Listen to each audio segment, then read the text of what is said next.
எல்லோருக்கும் வணக்கம். பத்திரிகை நண்பர்கள் அனைவருக்கும் என்னுடைய வணக்கம். வந்திருந்துக்க எல்லாருக்கும் வணக்கம். ரொம்ப நன்றி சார். ஆர்கே செல்வனி சாருக்கும் அம்மா கிரியேஷன் சிவா சாருக்கும் எங்கள் டீம் சார்பாக நன்றியை தெரிவிச்சுக்கிறேன். சிவா சார் ஒவ்வொரு தடவையும் நான் ஜெயிக்கணும்னு சொல்லிகிட்ருப்பார். ஸோ அவருக்கு என்னுடைய நன்றியை தெரிவிச்சுக்கிறேன். செல்வனி சார், உங்களை எங்களுக்கு ரொம்ப பிடிக்கும். ஒரு இன்டர்வியூ பார்த்துட்டு தான் உங்கள் படம் எங்களுக்கு ரொம்ப பிடிச்சது. உங்களை எப்போ பிடிச்சதுன்னா, உங்கள் இன்டர்வியூ ஒன்று பார்த்துட்டு உங்கள் வீட்டுக்கு நான் வந்தேன். உங்களுக்கு ஞாபகம் இருக்குமான்னு தெரில. உங்கள் வீட்டுக்கு வந்து உங்களை இது பண்ணேன். உங்கள் இன்டர்வியூவில் என்ன சொல்லியிருந்தீங்கன்னா, நீங்கள் ஃபஸ்ட்டு படம் எடுத்துகிட்டு சௌத்ரி சார் கூப்பிட்டு ஒரு செக்கு கொடுத்தாரு. 2வது படம் எனக்கு பண்ணுங்க அப்படின்னு புலன் விசாரணைக்கு அப்புறம் பாத்ரூமில் போய் எவ்வளோ எடுப்பாங்கன்னு பார்த்தப்ப 5000 இருக்குன்னு நினச்சி பார்த்தீங்க. 5 லட்சம் அட்வான்ஸ் கொடுத்துருந்தாங்க. அதை வச்சுட்டு நான் வீட்டுக்கு போகலான்னு போகும்போது ராவுத்தர் சார் ஃபோன் பண்ணி, விஜயகாந்த் சார் ஆஃபீஸில் ஃபோன் பண்ணி, விஜயகாந்த் சார் படம் அடுத்து 100வது படம் அவருடைய படம், அதை நீங்கள் தான் எடுக்கணும் அப்படின்னு சொன்னோடனே மறு நிமிஷமே அவர் போய் அந்த செக்கை என்னை ஃபஸ்ட்டு கொடுத்த ப்ரொடியூசருக்கு தான் நான் அடுத்த படம் பண்ணுவேன் அப்படின்னு சொல்லி அந்த 5 லட்சத்தை அவங்களுக்கு கொடுத்துட்டு வந்ததை பார்க்கும்போது, இப்படி ஒரு மனிதர் இந்த காலத்துலையா அப்போ இருந்திருக்காங்க உங்களுக்கு அப்படின்னு சொல்லிட்டு நான் அவங்களை வந்து, சார் எனக்கு ஆச்சரியமாக இருக்குது, அப்படிலாம் பண்ணுவாங்களா சார் அப்படின்னு நான் ஆச்சரியத்தோடு கேட்டேன். ஜெயிச்சுட்டு அதே கம்பெனிக்கு பண்ணுவாங்களா சார், இது ரொம்ப சந்தோஷமாக இருக்குது சார் அப்படின்னு சொன்னேன். ஸோ அதில் எனக்கு அவரை ரொம்ப பிடிக்க ஆரம்பிச்சது. ஸோ அவர் இங்கே வந்ததுக்கு ரொம்ப நன்றி. எங்களை வாழ்த்துனதுக்கு ரொம்ப நன்றி சார். ஆர்ட் டைரக்டர், அங்கேருந்து வர்றேன் நான். ஆர்ட் டைரக்டர் ரொம்ப சிறப்பாக பண்ணியிருந்தார். நான் 2 படம் நாங்கள் பண்ணிட்டோம். அப்படியே லைவாக அந்த செட்டு எப்படி பார்த்தீங்களோ அது போட்டிருக்காரு. ரொம்ப அமைதியாக இருப்பாங்க. அப்படிப்பட்ட ஒரு ஆர்ட் டைரக்டர். அதுக்கப்புறம் உதய் கேமராமேன், டைரக்டருக்கு ஏற்ற கேமராமேன் தான். அவர் பேசி நான் இப்போ தான் பார்க்குறேன். இங்கே தான் அவரை பேசியே நாங்கள் பார்க்குறோம். ஸ்பாட்டில் என்ன அது இருந்தாலும், பூமியாக இருந்தாலும், எவ்வளோ கஷ்டப்பட்டாலும் அவர் பாட்டுக்கிட்டு அவர் வேலையை அதை பார்த்துக்கிட்டு தான் இருப்பார். ஸோ அவ்வளோ சிறப்பாக பண்ணியிருக்காரு. அவருடைய படங்கள், முந்தைய படங்களும் எனக்கு ரொம்ப பிடிக்கும். அது அப்புறம் எங்களுடைய கவிஞர், ரொம்ப நன்றி.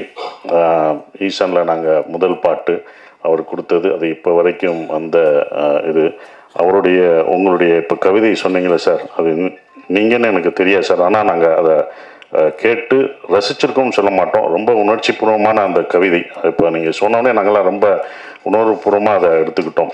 நன்றி சார். மியூசிக் நீங்கள் வாங்கி பார்த்துட்டு அவர் தான் படம் பார்த்தாரு, நல்லா இருக்குன்னு சொன்னது அவர் தான். ஸோ அவருக்கு நன்றி. ஜிப்ரான், அவரோட நான் 4 படம், என் படம் நிறையா இருக்குது, அதெல்லாம் முடிச்சு கொடுங்க, எப்போ கொடுக்க போகிறீங்க?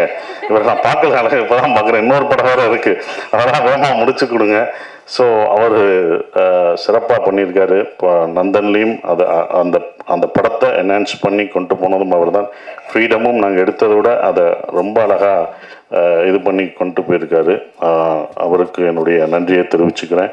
லிஜோ, இந்த படத்துக்கு நீ வந்த பிறகு அது வேறு மாதிரி மாறிச்சு. அது யார் ஹீரோயின் ஃபர்ஸ்ட் ஷெட்யூல்லாம் நாங்கள் போயிட்டோம். ஹீரோயின் எங்களுக்கு செட்டே ஆகலை. அதுக்கப்புறம் தான் லிஜோன்னு சொல்லும்போது அது யதார்த்தமாக அப்படியே அந்த என்ன அந்த ஃபேமிலியாக அந்த இது இருக்கும்போது அவங்க நடிப்பு அவ்வளோ இதாக இருக்கும். படத்தில் பார்க்கும்போது உங்களுக்கு தெரியும்.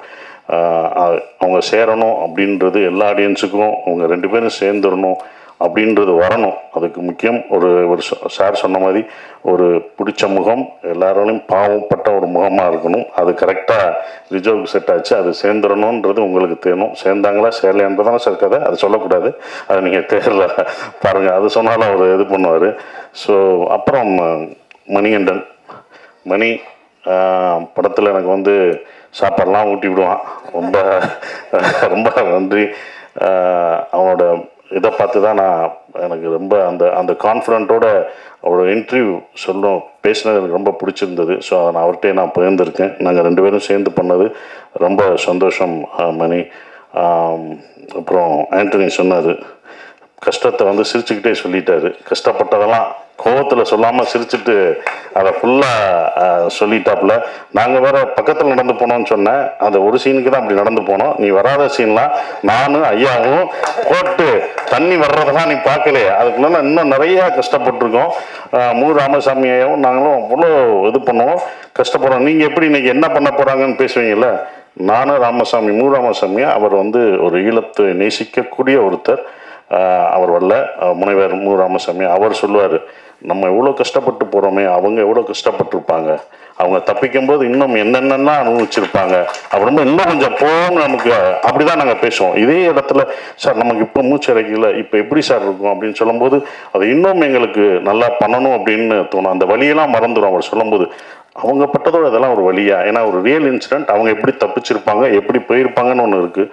அதை விட இது வழியாக எங்களுக்கு தெரியலை. அதுதான் இந்த படம் வந்து எப்படி அவங்களே போராடினாங்க, அப்போ நம்ம அதை விட கொஞ்சம் போராடணும்ல. ஃப்ரீடம்னு வச்சுட்டாங்கல்ல, அது கூட இல்லாட்டினா என்ன, எல்லாரோடையும் தான் போராடணும். ஸோ ரொம்ப சிறப்பாக ஆண்டனி 2வது படம் நான் ஏற்கனவே பங்குன்னு எனக்கு அந்த பிரம்மனில் நடிச்சிருந்தாப்புல, ஹீரோவாகவும் நடிச்சிட்டு இருக்காப்புல. ஸோ சூப்பரான ஒரு விஷயமா இருந்தது. அப்புறம் ப்ரொடியூசர் பாண்டி, மேனேஜராக எனக்கு ரொம்ப இதாக தெரியும். முதல் சிவா சார் தான் பாண்டி வச்சு ஒரு படம் ப்ரொடியூஸ் பண்ணுங்கன்னு சொல்லும்போது அவர்கிட்ட நான் சொல்லுது, வேணாம் பாண்டி, நீ ப்ரொடக்ஷன் மேனேஜராகவே நீ வாங்கி பழகியாச்சு, நீ ப்ரொடியூசர்னா கொடுக்கணும், அதை ஞாபகம் வச்சுக்கோ, கொடுக்கணும், அதை ஞாபகம் வச்சுக்கோ அப்படின்னு நான் சொன்னேன். இல்லை சார் நான் பண்ணுவேன் சார், எனக்கு கான்ஃபிடென்ட் இருக்குது அப்படின்னு. இல்லை பாண்டி, இன்னொரு தடவை நல்லா யோசிச்சுக்கோ பாண்டி, அது பண்ணணுமா அப்படின்னு சொல்லிட்டு வரும்போது அப்புறம் கதை மாறுச்சு. இந்த கதை சார், இந்த கதையும் பண்ணணுமா, இது ரொம்ப இதுப்பா அப்படின்னு. இல்லை சார் நான் பண்ணுவேன் சார் அப்படின்னு சிவா சார் சொன்னார். பாண்டி ஏதாவது சொன்னால் அழுதுருவார்னா தான் அவர்கிட்ட சொன்னேன். சார் காசு கேட்டாலும் அழுதுருவார் சார், ஏதாவது சொன்னால் அழுதுருவார் சார். சார் காசு ஆர்டிஸ்ட்டும் டெக்னீஷியனும் கேட்டாலும் அழுதுருவாங்க சார், எப்படி சார் இது பண்ண முடியும் அப்படிலாம் நான் அவர்கிட்ட சொல்லிட்டு இருந்தேன். பட் என்னென்னா ஒரு கட்டத்தில் சரி அவருக்கு பண்ணுவோம், நம்ம அவரோட கான்ஃபிடென்ட் தான், அவர் நான் பண்ணுவேன் சார் என்னை நம்புங்க அப்படின்னு சொல்லி அந்த நம்பிக்கை தான், நாங்கள் வச்ச நம்பிக்கை தான் இவ்வளோ தூரம் ரிலீஸ் வரைக்கும் அவர் கொண்டு வந்திருக்கார். இன்னும் அடுத்த படங்கள் அவர் சிறப்பாக பண்ணணும், இன்னும் நிறையா படங்கள் பண்ணணும். எல்லாமே இருக்குன்னா ஒரு படம் அப்படின்னும்போது எல்லாருக்குள்ளும் ஒரு மனஸ்தாபம் இருக்க தான் செய்யும், எல்லாருக்கும் அது இருக்க தான் செய்யும். ஒரு படமாக இருந்தால் ஒரு இயக்குனருக்குள்ள, ஒரு ப்ரொடியூசருக்குள்ளே, ஆர்டிஸ்ட்டுக்குள்ளே, டெக்னீஷியன்ஸ்குள்ளே எல்லாமே ஒரு மனஸ்தாபங்கள் எங்கேயோ ஒரு இடத்துல இருக்கும். ஆனால் அது முடிஞ்சு அந்த நிறைவாக பார்க்கும்போது அதெல்லாம் பறந்து போயிடும், அந்த வெற்றியை அதை மாற்றிடும். எப்போதுமே அது இருக்கும், எந்த படமாக இருந்தாலும் அது இருக்க தான் இருக்கும். சின்ன சின்ன விஷயங்கள்லாம் இருக்க செய்யும். அதெல்லாம் கடந்து இந்த படம் வெற்றி வந்து அதை மறக்கடிக்கணும்னு நான் நினைக்கிறேன். ஃப்ரீடம் படத்தை பற்றி சொல்லணும்னா டூரிஸ்ட் ஃபேமிலி மாதிரி அப்படி நினச்சிடக்கூடாது. அதை நம்ம தெளிவுபடுத்திடணும். என்னடா காமெடி படம்னு சொன்னாங்க, ஏன்னா ஆடியன்ஸுக்கு நம்ம தெளிவுபடுத்தணும் ஃபஸ்ட்டு, இது என்ன மாதிரி படம் எப்படி அப்படின்றது. ஏன்னா இது டூரிஸ்ட் ஃபேமிலி மாதிரி உங்களுக்கு வந்து காமெடியோ ஒரு காமெடி ஒரு எல்லாமே இருக்கக்கூடிய படமாக அது இருக்காது. இது வந்து ஜெயிலில் கஷ்டங்களை சொல்ல போகிற ஒரு படமாக தான் இருக்கும். அது தயார்படுத்தணும் ஆடியன்ஸுக்கு. நம்ம ஆடியன்ஸுக்கு வந்து என்ன சொல்லணும்னா, என்ன ஜானர்னே சொல்ல மாட்டேங்கிறோம். வந்து பாருங்கன்னு சொல்லிட்டு அவர் வேறு மாதிரி நினச்சி டூரிஸ்ட் ஃபேமிலி மாதிரி வச்சுட்டு, இது டூரிஸ்ட் ஃபேமிலி மாதிரி இல்லை வேணாடா இப்படி பண்ணி அப்படின்னு அவர் காமெடி பண்ண முடியாது, டான்ஸ் ஆட முடியாது, அடிச்சிருவாங்க. சும்மா இது பண்ணுறதுக்கே அடி வெளுக்கிறாங்க. அப்புறம் எப்படி ஜெயிலில் இருக்கும்போது கொடுக்க மாட்டாங்க. ஸோ அப்படி இது 1991 நடந்த ஒரு கதை, 95 வரைக்கும் இருக்குது. 95 ஜெயிலில் பிரேக் பண்ணி தப்பிக்கிறவங்களை பற்றி 1000 அகதிகளை சந்தேக கேஸில் உள்ளே பிடிச்சிட்டு போய் அவங்க எப்படி குடும்பத்தை இழந்து அவங்க ஃபேமிலியை ஓட சேர்ந்தாங்களா இல்லையா அப்படின்ற ஒரு விஷயத்த சொல்லப்போகிற ஒரு படமாக தான் இந்த ஃப்ரீடம் இருக்கும். அவங்களுக்கு எப்படி அந்த விடுதலை வெளியில் கிடச்சதுன்றது நமக்கு அந்த இன்சிடெண்ட் தெரியாது. அப்போ நடந்தபோது 1995 இப்படி ஒரு விஷயம் நடந்திருக்கு, இப்படி ஒரு ஜெயில் பிரேக் வேலூரில் இப்படி சிறையில் இருந்து தப்பிக்க ட்ரை தப்பிச்சிருக்காங்கன்ற ஒரு விஷயத்தை வந்து நமக்கு தெரியாத ஒன்று. அது வந்து ஏன்னா இப்போ இவ்வளோ மீடியா இல்லை, ஒரு பேப்பர் செய்திகளாக தான் அது இருக்குது, பேப்பர் செய்திகளாக இருக்குது. அது இந்த படத்தில் நாங்கள் சொல்லியிருக்கோம். அந்த வலிகளையும் வேதனையும் இந்த படங்கள் அப்படியே சொல்லும், யதார்த்தமாக சொல்லும். படம் பண்ணும்போது இப்படி ஒரு படத்தை பாண்டி எடுத்ததுக்கு நன்றியை தெரிவிச்சுக்கிறேன். ஏன்னா ப்ரொடியூசர் தான் இதுக்கு அக்செப்ட் பண்ண. நான் திருப்பி கேட்டேன், ஏன்னா இப்படி ஒரு படம் நான் சந்தோஷமாக இருக்கேன் சார். இப்போ கூட படம் பார்த்துட்டு நல்லா இருக்குன்னு சொல்லியிருக்காரு, அதுக்கு ரொம்ப நன்றி. ஏன்னா ப்ரொடியூசருக்கு தான் அது பிடிக்கணும். அப்புறம் டைரக்டர், நான் ஏற்கனவே ஒரு படம் பண்ணிவிட்டேன், அவரோட ஒர்க் எனக்கு ரொம்ப பிடிக்கும். தோல்வியெல்லாம் கிடையாது, தோல்வியோ வெற்றியோ கிடையாது. நான் மேக்சிமம் பண்ணேன்னா புதுமுக இயக்குநர்கள் தான் பண்ணியிருக்கேன். மேக்சிமம் இல்லை, எல்லாரோடையும் அதிகமாக நான் பண்ணது 11-12 புதுமுக இயக்குநர்கள் படத்தில் நடிச்சிருக்கேன். ப்ரொடியூஸ் பண்ணியிருக்கேன். அதுக்கப்புறம் தோல்வி இயக்குநர்களுக்கு தான் நான் பண்ணியிருக்கேன். வெற்றி அடைஞ்ச இயக்குனர் ஒன்று தான், அது நாடோடிகள் முடிஞ்சு போராளி சமுத்திரகனிக்கு மட்டும்தான் பண்ணியிருக்கேன். அதுக்கப்புறம் நான் பண்ணதே இல்லை. அது நமக்கு சில விஷயங்கள் இப்படி தான் பண்ணணும்னு வரும், நம்மளை தேடி அப்படி தான் வரும். அந்த மாதிரி தான் இருந்தது. ஏன்னா வெற்றி தோல்வியெல்லாம் பார்க்கக்கூடாது, அடுத்த அந்த ஸ்கிரிப்ட் என்னவா இருக்குது எப்படி இருக்குன்னு தான் பார்க்கணும். அப்படி தான் இந்த படத்தை நான் பார்த்தேன். சிவா சார் கொஞ்சம் சீரியஸாக தான் இருப்பார். ஏன்னா அவ்வளோ ஸ்ட்ரெஸ்ஸு அதெல்லாம் இருக்கும், சிரிக்க மாட்டார். படத்துலேயும் எங்களை சிரிக்கவே விடலை. இந்த இடத்துல லைட்டாக அவருக்கு தெரியாமல் நான் சிரித்தேன்.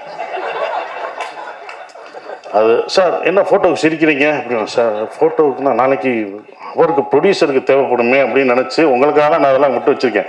நீங்கள் போடுறீங்களா சிரித்து போஸ்டர்லாம், அது உங்களை நினச்சி ப்ரொடியூசரை நினச்சி நான் பண்ணது. அன்னைக்கு போஸ்ட்டு கேட்பீங்க, எங்கே சார் முதல் நாள் போஸ்ட்டு போடுறோம் சிரித்த மாதிரியே இல்லை, அதே மாதிரி வந்தார். அந்த ஒரு ஃபோட்டோவில் அங்கிட்டு சிரிச்சிருப்பேன், அதை எடுங்க, அங்கே நிறையா சிரித்து வச்சுருப்பேன் அப்படின்ட்டு தான் இருப்போம். ஃபோட்டோவுக்கு சிரிப்பேன், சார் நீங்கள் சிரிக்கக்கூடாது, சிரிக்காமல் எடுங்கன்னு அப்படி திரும்பும்போது அப்படி சிரிச்சிருவேன். எடுத்துகிட்டு இதுதான் பப்ளிசிட்டிக்கு யூஸ் ஆகும், வச்சுக்கூடா, சிரித்த மாதிரி முத போடும்போது போட்டோம்டா அப்படின்ட்டு தான் இருப்பேன். அதே மாதிரி தான் லிஜோ சிரித்த மாதிரி ஒன்று இருந்தது. அப்போ லிஜோட்ட கேட்டேன், நீங்கள் டைரக்டருக்கு தெரியாமல் தான் இந்த சிரிச்சா அப்படின்னு. ஆமாம் சார் அப்படின்னுச்சு. ஸோ அப்படி தான் அது நடந்தது. ஸோ அவரோட அந்த கன்சீவ் பண்ண ஒரு விஷயம் இப்படி தான் இருக்கணும், இப்படி தான் வேதனைகள் இருக்கும், இப்படி தான் இருக்குன்றது அழகாக அந்த சிறைச்சாலையில் எப்படி இருந்து எப்படி இது பண்ணாங்களோ அது நிஜமாகவே நாங்கள் ஒவ்வொரு அடியும் நிஜமாகவே விழுந்தது. கையெல்லாம் உடஞ்சது, ஒருத்தன் அடிக்க தெரியாமல் அடித்து என் கையெல்லாம் உடைச்சாங்க. அதெல்லாம் கத்துறேன், ஐயோன்னு கத்துறேன். சூப்பராக நடிக்கிறாரு, சூப்பராக நடிக்கிறார், ஐயோ போட்டான் அதே கையில். நான் சொல்கிறேன், இந்த கை எனக்கு ஏற்கனவே அடிபட்டுருக்கு, நான் இதாக இருக்குது, இங்கே அடிக்காத, இங்கே எங்கே வேணால் அப்படின்னு தலையில தொங்க விட்டாங்க.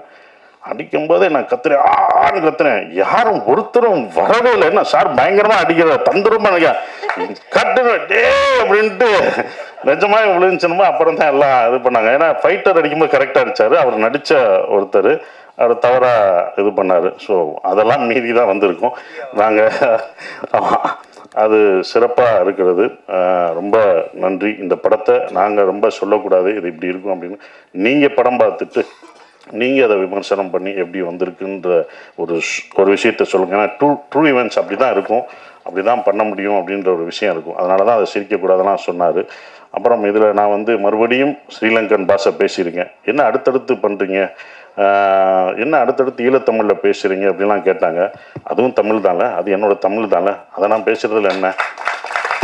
4 படம் 5 படம் வந்தாலும் அதே இதில் தான். நான் 10 படம் பண்ணாலும் அது பண்ணுவேன், அது தமிழ் படம் தானே, தமிழ் தான் நான் பேசுகிறேன் அப்படின்ற ஒரு விஷயம். அந்த தமிழ் இதுதான் முன்னாடி பண்ணோம், டூரிஸ்ட் ஃபேமிலிக்கு முன்னாடி பண்ண படம் தான் ஃப்ரீடம்.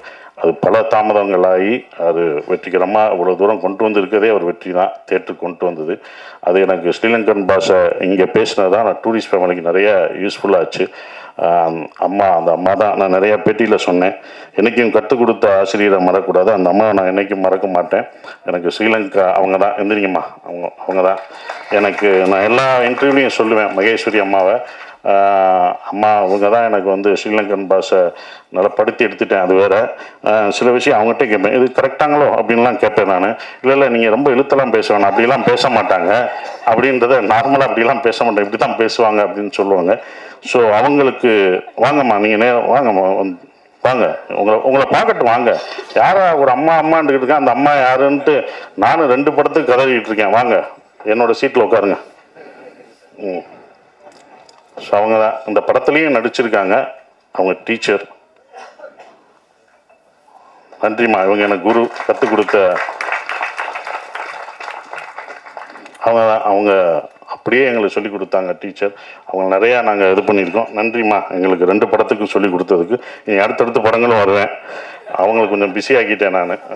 என்னென்னா இப்போ ஸ்ரீலங்கன் இந்த ஈழத்தமிழ் பேசும்போது படங்கள்லாம் வெற்றி அடையுது. ஏன்னா சுலபமாக ஈழத்தமிழ் பேசுகிற படங்கள் அவ்வளோவா வெளிவரதே கஷ்டம். அதுவும் வெற்றி அடைகிறது ரொம்ப கஷ்டம். அதை பார்ப்பாங்களா அப்படின்ற ஒரு டவுட்லாம் இருந்தது. இந்த படங்கள் யாரும் பார்க்க மாட்டாங்கன்றது. ஆனால் உலகத்தமிழர்கள் எல்லாமே அதை பார்ப்பாங்கன்ற நம்பிக்கை இருந்தது. அதை எப்படி கொடுக்கணும் அப்படின்றது இருந்தது. ஏன்னா ஒரு கான்ட்ரவர்சியான சப்ஜெக்ட் தான். அந்த கான்ட்ரவர்சியை நம்ம அதை தணிக்கை குழுவில் இதாகாமல் பார்த்துக்கிற ஒரு விஷயம் இருக்குது. அப்படி தான் 2 படமே எடுத்தாங்க.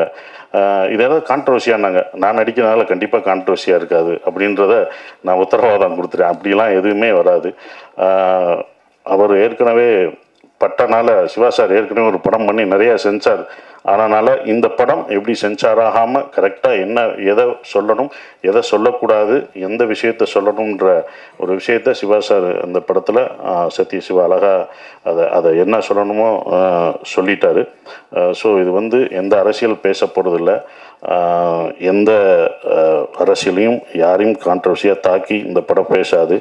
ஆனால் மனிதர்கள் ஒரு இனத்தோட வலியும் வேதனையும் சொல்ல போகுது. அதுதான் இந்த படம். அவங்களுடைய வலி வேதனை, அவங்க எப்படி அதிலிருந்து வெளியே வர்றாங்க, அவங்களுக்கு அந்த சுதந்திரம் கிடைச்சதா அப்படின்ற ஒரு விஷயம். சுதந்திரம்ன்றது சொந்த மண்ணில் சொந்த நாட்டில் சொந்த மக்களோடு வாழ்கிறது தான் சுதந்திரம். அந்த சுதந்திரம் இல்லாமல் வெளியூர்களையும் வெளிநாடுகளையும் வாழ்கிற அவங்களுக்கு இந்த படத்தை நாங்கள் சமர்ப்பிக்கிறோம். இந்த ஃப்ரீடம் அவங்களுக்கு, அந்த சுதந்திரம் கிடைக்கட்டும், அந்த ஃப்ரீடம் கிடைக்கட்டும் கேட்டு நான் என் நன்றியை தெரிவிச்சுக்கிறேன். நன்றி, வணக்கம். எல்லாருக்கும் வணக்கம். ஃபர்ஸ்ட் ஆஃப் ஆல் இங்கே வந்திருக்கிற guest, press and media people எல்லாருக்கும் நன்றி. Thank you for joining us. நான் தமிழ் ஃபிலிம்ஸ் பண்ணிட்டு தான் இருக்கேன். பட் இந்த படம் ஃப்ரீடம்ங்கிற இந்த படம் பண்ணுறது எனக்கு இன்னும் கொஞ்சம் வித்தியாசமாக இருந்துச்சு. பிகாஸ் இதில் என்னோடய கேரக்டர் செல்விங்கிற கேரக்டர் ஸ்ரீலங்கன் தமிழ் பொண்ணு. ஸோ நான் தமிழ் பேசுகிறதே பெரிய விஷயம். அதில் ஸ்ரீலங்கன் தமிழில் பேசி பெர்ஃபார்ம் பண்ணுறது எனக்கு சேலஞ்சிங்காக இருந்துச்சு. அது இல்லாமல் நம்ம டிரெக்டர் ஷார்ட் அப்போ ஸ்போர்ட்டில் டயலாக்ஸில் கரெக்ஷன்ஸ் கொடுத்துட்டே இருப்பார். ஸோ அது எனக்கு இன்னும் சேலஞ்சிங்காக இருந்துச்சு. என்னை ஃபுல் டைம் பதட்டத்திலே வச்சுருந்தார் அவர். சும்மா சொன்னேன். Actually you are very supportive. ஏன்னா நம்ம ஷூட் டைமில் நிறைய விஷயங்கள் நடந்திருக்கு, உங்களுக்கும் தெரியும். அந்த டைமில் எல்லாம் நீங்கள் எனக்கு ரொம்ப சப்போர்ட்டிவாக தான் இருந்தீங்க. Thank you so much. Thank you so much for believing in me. அப்புறம் Sasikumar sir, thank you for being a wonderful co-actor sir. ஒரு வண்டர்ஃபுல் கோ-ஆக்டர் மட்டும் இல்லை, அவர் ஒரு வண்டர்ஃபுல் ஹியூமன் பீயிங் கூட. பிகாஸ் எனக்கு நம்ம மூணார் ஷூட் பிளான் பண்ணப்போ ஒரு 3 days ஷூட், ஒரு சாங் சீக்வன்ஸ் அங்கே பிளான் பண்ணியிருந்தோம். ஸோ ஃபுல் டீம் மூணாரில் ஷூட்டுக்கு ரெடியாக இருந்தோம். அண்ட் ஷூட் அன்னைக்கு காலையில் நான் எந்திரிச்சு பார்த்தா எனக்கு மீசில்ஸ் வந்துருச்சு. பட் அப்போ அது மீசில்ஸ்ன்னு எனக்கு தெரியல, சிக்கன் பாக்ஸ் மாதிரி. ஸோ அதோட ஒரு லைட்டர் வெர்ஷன். ஸோ நீங்கள் இன்னைக்கு சாங் பார்க்கும்போது உங்களுக்கு தெரிஞ்சிருக்கும், அந்த ஒரு மேரேஜ் சீக்வன்ஸில் என்னோடய ஃபேஸில் ஃபுல்லாக அந்த சிக்கன் பாக்ஸ் மாதிரி மார்க்ஸ் இருக்கும். ஸோ எனக்குமே ஃபுல் டீம் அங்கே மூணாரில் இந்த சாங் ஷூட்டுக்காக மட்டும் வந்திருந்தோம். ஸோ எனக்கு நான் டீம்கிட்ட இப்போ என்ன சொல்கிறது, ஏன்னா என்னால் ஷூட் நிற்கிற மாதிரி வந்துச்சுன்னா அது ப்ரொடக்ஷன் வைஸாக இருந்தாலும் பெரிய லோ. ஸோ நான் இது எப்படி சொல்கிறதுன்னு பயந்துட்டே இருந்தேன். பட் நான் வேறு வழி இல்லை. ஸோ நான் டீமுக்கு இன்ஃபார்ம் பண்ணிட்டேன். ஸோ அப்போ அவங்களுக்குமே கன்ஃபியூஷன் இருந்துச்சு, என்ன பண்ணுறது, ஷூட் பிளான் எல்லாமே செட், எல்லாமே ரெடியாக இருக்காங்க, எல்லாருமே ரெடியாக இருக்காங்க, நான் மட்டும்தான் எனக்கு இப்படி ஒரு சிச்சுவேஷன். ஸோ என்ன பண்ணுறதுன்னு அவங்களுக்கும் கன்ஃபியூஷன் இருந்துச்சு. பட் அன்றைக்கி எனக்கு சசிகுமார் சார் தான் என்கிட்ட நீ இப்போ ஃபஸ்ட்டு நீ ஹாஸ்பிட்டல் போய் என்னன்னு பாரு, and then take good rest அப்படின்னு சொல்லிட்டு என்னை நான் பதட்டத்தில் இருந்த என்ன காம் பண்ணது அவரோட அந்த ஜெஸ்டர் தான். So thank you so much sir.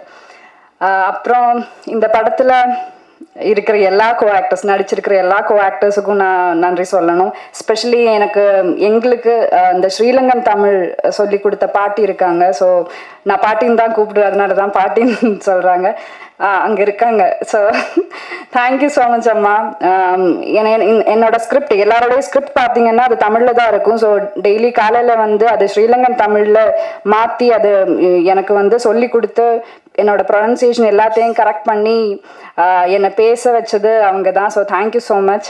And இந்த டீமில் எல்லாருக்கும் தெரிஞ்ச மாதிரியே சினிமாங்கிறது ஒரு டீம் எஃபர்ட், ஒரு டீம் ஒர்க் தான். ஸோ இந்த படத்தில் ஒர்க் பண்ணியிருக்கிற எல்லா டெக்னீஷியன்ஸுக்கும் நான் நன்றி சொல்கிறேன். Thank you so much. ஓகே, அந்த எக்ஸ் பிரைம் மினிஸ்டர் அதெல்லாம் வருது. அது மாதிரி ரமேஷ் கண்ணா கூட எங்கள் ஊர் அரசியல்வாதிகளுக்கு இலங்கை தமிழர்கள் மேலே பற்று அதிகம் அப்படின்ற மாதிரி ஒரு டைலாக்கு, அதெல்லாம் எப்படி, அதான் நீங்கள் அந்த சார் சொன்ன மாதிரி ஏற்கனவே சென்சாரில் ஒரு படம் சிக்கினதுனால இல்லை ரொம்ப தெளிவாக எடுத்துருக்கீங்களோ? இல்லை அப்படி இல்லை சார், உண்மையாக நடந்த கதை அதுக்கான நிறைய எவிடன்ஸ் நம்ம கொடுக்கும்போது அப்போ இதெல்லாம் விடுறாங்க சார். ஸோ நடந்த விஷயத்துக்கான எல்லா டீட்டெயில்ஸும் அவங்களுக்கு நம்ம சப்மிட் பண்ணுறோம் இல்லையா சென்சார் போர்டில், அதெல்லாம் பார்த்ததுக்கப்புறம் தான் விடுறாங்க. ஸோ அவங்களுக்கு அது உண்மையாக நடந்த கதைன்னு தெரிஞ்சால் விடுறாங்க. ஸோ அதனால தான் வந்து முன்னாள் பிரதமர் அந்த மாதிரியான டீட்டெயிலாக டைரெக்டாக பேர் சொல்லாமல் இந்த மாதிரி மறைமுகமாக யூஸ் பண்ணிக்கலான்றது அவங்களுடைய கருத்து. சார் சசிகுமார் சார், உங்களுக்கு ஒரு கேள்வி. இப்போ நீங்களே சொல்லிட்டீங்க, ஆனால் அதை வேறு வடிவில் கேட்குறேன். டூரிஸ்ட் ஃபேமிலி இப்போ தொடர்ந்து ஃப்ரீடம், இது வந்து சில தரப்பினரை வந்து ஏதோ நீங்கள் இலங்கை தமிழருக்கு ஆதரவானவர் அப்படின்ற மாதிரியே எடுத்துகிட்டு போகிற மாதிரி இருக்காதா? தமிழருக்கு ஆதரவாளர் சார், அவ்வளோதான். அதே மாதிரி ஃப்ரீடம் அது என்னென்னா அது அமைஞ்சது தான், இது பிளான் பண்ணிலாம் பண்ணலை. ஆக்சுவலாக வந்து இந்த படம் முதல் வந்திருக்கணும், ஃப்ரீடம் வந்திருக்கணும், அதுக்கப்புறம் 2 படத்துக்கு வரணும், இல்லை டூரிஸ்ட் ஃபேமிலிக்கு அப்புறம் இன்னொரு படம் வந்திருக்கணும். அந்த படம் வரல. இது ரெடியாக இருந்த உடனே அவர் அதை ரிலீஸ் பண்ணிட்டாங்க. நான் ஒரு ப்ரொடியூசர்கிட்ட இந்த டைம் ரிலீஸ் பண்ணக்கூடாது, அதுக்கு அடுத்து பண்ணுங்கன்னு சொல்ல முடியாது. ஏன்னா அவர் அவங்க இவ்வளோ நாள் வெயிட் பண்ணியிருக்காங்க, இதை கஷ்டப்பட்டு அதை எடுத்துகிட்டு வந்திருக்காரு. ஸோ அவங்களோட முடிவை அதை விட்டுட்டேன். அப்படி தான். சுதந்திரம் டைட்டில் வச்சிருக்கலாமா? டூரிஸ்ட் ஃபேமிலி ஃப்ரீடம் சொல்லிட்டு டைட்டில் வச்சுட்டு தமிழருக்கான படங்கிறீங்களே. அதுதான் ஒன்று. முதல் சுதந்திரம் தான் வைக்கணும்னு நினச்சோம். சுதந்திரம் ஏற்கனவே வச்சுட்டாங்க, கிடைக்கல. விடுதலைன்னு வைக்கலான்னு பார்த்தோம், அதுவும் வந்துருச்சு. அப்புறம் இப்போ எல்லாமே என்னமா இருக்குன்னா அந்த ஓடிடி, இப்போ சார் தான் சொன்னார், ஓடிடி கையில் தான் எல்லாமே இருக்குது. பேர் கூட அவங்க கையில் தான் இப்போ போயிடுச்சு. இங்கிலீஷில் வச்சா தான் எல்லா லாங்குவேஜ்லேயும் பண்ணணும் அப்படின்றது. ஆனால் எனக்கு பர்சனலாக கேட்டால் தமிழில் வச்சா, ஏன்னா என்னோடய படங்களே வரிசையாக டூரிஸ்ட் ஃபேமிலி அப்படின்னு நானே கேள்வி கேட்டுக்கிறேன். என்னப்பா என் படம் வரிசையாக இங்கிலீஷில் ஒரு படமாக தமிழில் வருமானு பார்க்குறேன். பகையனுக்கு அருள்வாயின்னு ஒன்று போட்டிருக்கேன், ஒன்று இருக்குது, அதுதான் தமிழில் இருக்குது. கொஞ்சம் சந்தோஷப்பட்டுக்கிறேன். அது நிஜமல் மேடம். ஒரு கேள்வி, நீங்கள் பேசுகிறப்போ எனக்கு கொஞ்சம் ஸ்ரீலங்கன் தமிழில் பேசுகிறதே கஷ்டம், அப்புறம் ஸ்ரீலங்கன் தமிழ் கஷ்டம். ஆனால் சாரோட டூரிஸ்ட் ஃபேமிலியில் ஒரு டைலாக் இருக்கும். அவர் வந்து முதல்ல மலையாளின்னு தான் காமிச்சிப்பார் ஏன்னா கொஞ்சம் ஸ்ரீலங்கன் தமிழ் வந்து மலையாள வாடையோடு இருக்கும், ஓகேங்களா? தூய தமிழாக இருக்கும், ஆனால் மலையாளம் பேசுகிற மாதிரி இருக்கும். அது நீங்கள் பார்க்கலையா? உங்களுக்கு உண்மையே கஷ்டமாக இருந்ததா ஸ்ரீலங்கன் தமிழ்? எனக்கு கஷ்டமாக தான் இருந்துச்சு. ஓகே, படம் நான் பார்த்துட்டேன், பட் எனக்கு பர்சனலி பேசுகிறப்போ கஷ்டமாக தான் இருந்துச்சு. சார் இயக்குனருக்கு ஒரு கேள்வி சார். இந்த படம் சத்யசிவா சார், இந்த படம் வந்து வேலூரில் தான் நடந்தது, 1995 நடந்துச்சு. அப்போ 43 பேர் தப்பிச்சு போனாங்க சார். அந்த 43 பேரும் அன்னைக்கு வந்து கோர்ட்டில் வந்து விசாரணை அப்போ வந்து அவங்க வந்து ரெஃப்யூஜிஸ்ன்னு சொல்லவே இல்லை, அவங்க வந்து திட்டவட்டமாக விடுதலை புலிகள் அப்படின்னு தான் குறிப்பிட்டிருந்தாங்க. பட் இந்த சென்சாரில் வந்து நீங்கள் வந்து இது வந்து உண்மை சம்பவத்தை பேஸ் பண்ணி எடுத்திருக்கேன் அப்படின்னு சொன்னீங்க.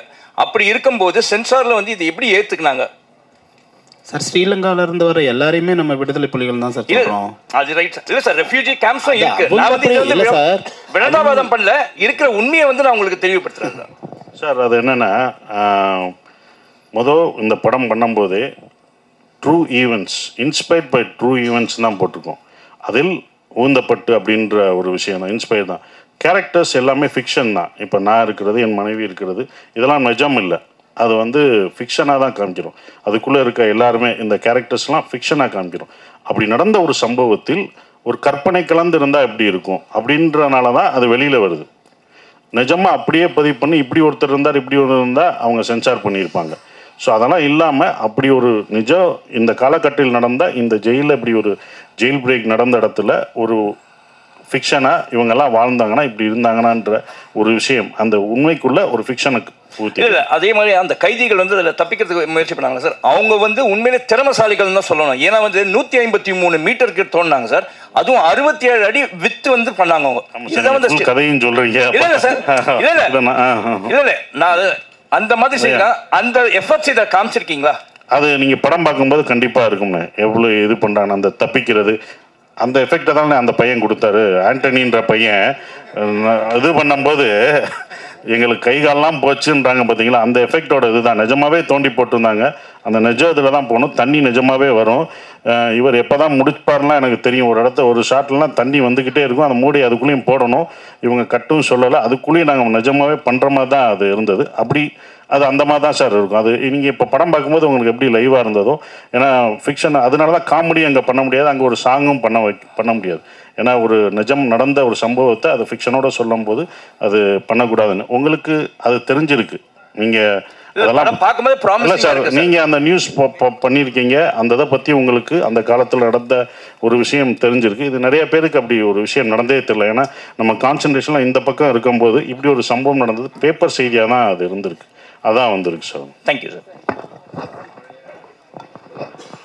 டைரக்டர் சார், இந்த படத்தில் வில்லன் தமிழ்நாடு போலீஸும் இந்திய அரசியல்வாதிகளுமா?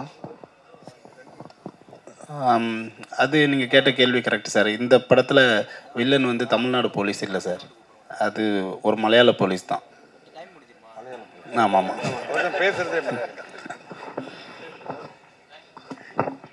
சார். ஃப்ரீடம் போட்டுட்டு ஆகஸ்ட் 14 ஏன் போட்டீங்க? எதற்காக சார்? அவங்க தப்பிக்கிறதுக்கு முயற்சி பண்ண நாள் அன்னைக்கு தான் சார். அன்னைக்கு முயற்சி பண்ணாங்க, நம்மளுக்கு எப்போ கிடச்சிது? என்ன சார் இது கூட உங்களுக்கு தெரியாது? இல்லை சார், இப்போ என்னன்னா நாங்கள் எப்படி எடுத்துப்போம் அதை சார்? ஃப்ரீடம் சார், இந்த கதையில் அவர் ஃப்ரீடம் ஆகஸ்ட் 14 போட்டது, நமக்கெல்லாம் ஆகஸ்ட் 15 தான். அவங்க தப்பிச்சாங்க பாருங்க, அது ஆகஸ்ட் 14. அவங்களுக்கு ஃப்ரீடம் ஆகஸ்ட் 14. அதான் சார். இப்போ அதே மாதிரி சீனில் ஒன்று காட்டியிருப்பீங்க, இப்போ இருக்கிற ஆட்சி முறையை வந்து அவங்க வந்து லாஸ்ட் டைம் வந்து பண்ணும்போது ஒரு பெரிய இஷ்யூ ஆக்குனாங்க, சரிங்களா? அது சொல்ல வேணாம். ஆனால் வந்து அந்த கொடியை காட்டியிருக்கீங்க, அந்த போராட்ட கொடியில் வந்து டிஎம்கே கொடி இருக்குது. இப்போ ஏதாவது பிரச்சனை பண்ணாங்கன்னா என்ன பண்ணுவீங்க? இல்லை சார், இது கொடியே இல்லை சார், அது சென்சாரில் அதெல்லாம் எதுவுமே காமிக்கல சார், அதில் கிடையாது சார். இல்லை சார், அந்த போராட்டம் ஒரு சீன் காட்டுவீங்க, அதில் இருந்து பிளாக் அண்ட் ரெட். இல்லை, அது போட்டால் அது சென்சார், அது இதில் தான் இருந்திருக்கும். மேபி இந்த யூடியூப்பில் உங்களுக்கு காமிச்ச வெர்ஷனில் தான் இருந்திருக்கும். அது வந்து எதுலேயுமே வரல, படத்துலையோ யூடியூப் சேனல்லையோ வரல. உங்களுக்கு ரெண்டு காமிச்சாங்க பார்த்தீங்களா? ஒன்று இவங்க இப்போ உங்களுக்காக காமிக்கப்பட்டது ஸ்பெஷல், இன்னொன்று வந்து யூடியூப்லேயும் தேட்டர்லேயும் வரப்போகிற ட்ரெய்லர் வராது சார். சசி சார், இந்த டூரிஸ்ட் ஃபேமிலி படம் 90 கோடிக்கு மேலே வந்திருக்கு, கிட்டத்தட்ட 100 கோடி வந்திருக்கு. ரொம்ப சந்தோஷமாக இருக்கீங்க. அந்த தாக்கம் பாதிப்புலாம் அடுத்தடுத்த படங்களில் உங்களோட தனிப்பட்ட இதில் ஏதாவது பிரதிபலிக்கா? எப்படி இருக்குது தனிப்பட்ட பிஸ்னஸில், சம்பளத்தில், அடுத்தடுத்த விஷயங்களில்? அதான் அன்னைக்கே நீங்கள் கேட்டதுக்கு பதில் சொல்லிட்டேன்ல. உங்களுக்கு தான் அந்த பதிலே அன்னைக்கு சொன்னேன். நீங்கள் கேட்டதுக்கு தான் அன்னைக்கு பதில் சொன்னேன். அதை நான் உங்கள்கிட்ட சொல்லிட்டு போயிட்டேன். பாதி பேர் பாராட்டுறாங்க, மீதி பேர் நீ என்ன காந்தியா, உனக்கு இது தேவையா, கடைக்காரங்களாம் கேட்குறான், நீ எதுக்கு விட்டு கொடுக்குற, எவ்வளோக்குள்ள பாராட்டுறேன்னு அந்த பக்கம் அந்த பக்கம் திட்டம் விழுகுது. இது உனக்கு தேவையா, நீ வேட்டுக்கு வேகமாக சொல்லிட்டு வந்துட்ட. வெளியில் போனதுலேருந்து எனக்கு அதுதான், இது யாரும் பெரிய நீ இது போகிற அப்படின்னு சொல்லி அந்த மாதிரியும் வருது. அது இன்னொன்று புரிஞ்சுக்கணும், நிறைய பேர் அந்த படம் வெற்றி அடைஞ்சனால, டூரிஸ்ட் ஃபேமிலினால நான் நிறைய இதாகிட்டேன்ட்டு. அப்புறம் என்ன, அதாவது அப்போ இன்ட்ரெஸ்ட்லாம் போடாமல் இருப்பாங்கல்ல, விட்டு கொடுத்து அவங்கெல்லாம் கொடுத்துருப்பேன்ல, அப்புறம் என்ன இன்ட்ரெஸ்ட் கொடுக்கலாம்ல, டூரிஸ்ட் ஃபேமிலி அவ்வளோ போதேன்னு படத்தில் இருக்கவங்களே கேட்குறேன். சொன்னேன், அது ப்ரொடியூசருக்கு போங்க, எனக்கு கரெக்டாக வந்த சம்பளம் வந்தால் போதும் அப்படின்னு தான் இருந்தேன். அது ப்ரொடியூசருக்கு தான், நமக்கு இல்லை. $1 மில்லியன் அவங்களுக்கு தான் அந்த டாலர்லாம் போயிடுச்சு. டைரக்டர், நீ எப்போ வந்த? அப்படியா? இங்கே தான் இருக்கேன், அவனை பார்க்கவே இல்லையா? இல்லை, இந்த இலங்கை தமிழர் அது சம்பந்தமாக எடுத்தாவே இங்கே இருக்க முக்கிய ஒரு அரசியல்வாதியை மேடைக்கு வர வச்சிருவாங்க. நீங்கள் நடந்த சம்பவத்தை எடுத்திருக்கீங்க, அவருக்கு கண்டிப்பாக போயிருக்கும். நீங்கள் அவர்கிட்ட பேசுனீங்களா அந்த அரசியல்வாதிக்கிட்ட? ஏன்னா அவர் தான் மிக முக்கியமாக வந்து எப்போ பார்த்தாலும் மேடையில் பேசுவார். இல்லை சார், நாங்கள் இந்த படத்தில் வந்து அப்படி அரசியல் சம்மந்தமாக யாருக்கிட்டையுமே பேசலை. ஆனால் உண்மையாக பாதிக்கப்பட்டவங்கக்கிட்ட நிறைய பேசியிருக்கோம், அவங்களோட இன்புட்ஸ் நிறைய எடுத்திருக்கோம். அதனால் அவருமே வந்து அவங்களோட ஃபீலிங்ஸ் தானே பேசுகிறாரு. சரி, அவர்கிட்ட போய் பேசுகிறதுக்கு பாதிக்கப்பட்டவங்ககிட்டே பேசிடலாம்ல, அதுதான். எக்ஸ் பிரைம் மினிஸ்டர் அவர் சொன்ன மாதிரி வருது இல்லை, அது கரண்ட் பிரைம் மினிஸ்டர் தான். அப்போ அவர் இருக்கும்போது இல்லை அவர் எக்ஸ் பிரைம் மினிஸ்டர் தான். ஸோ அதை இதுலேயே போட்டிருக்கீங்க. ஸோ அதுவே பெரிய ஒரு அந்த வார்த்தையே பெரிய அழுத்தமான வார்த்தை இல்லை, இது சென்சார் போகும்போது.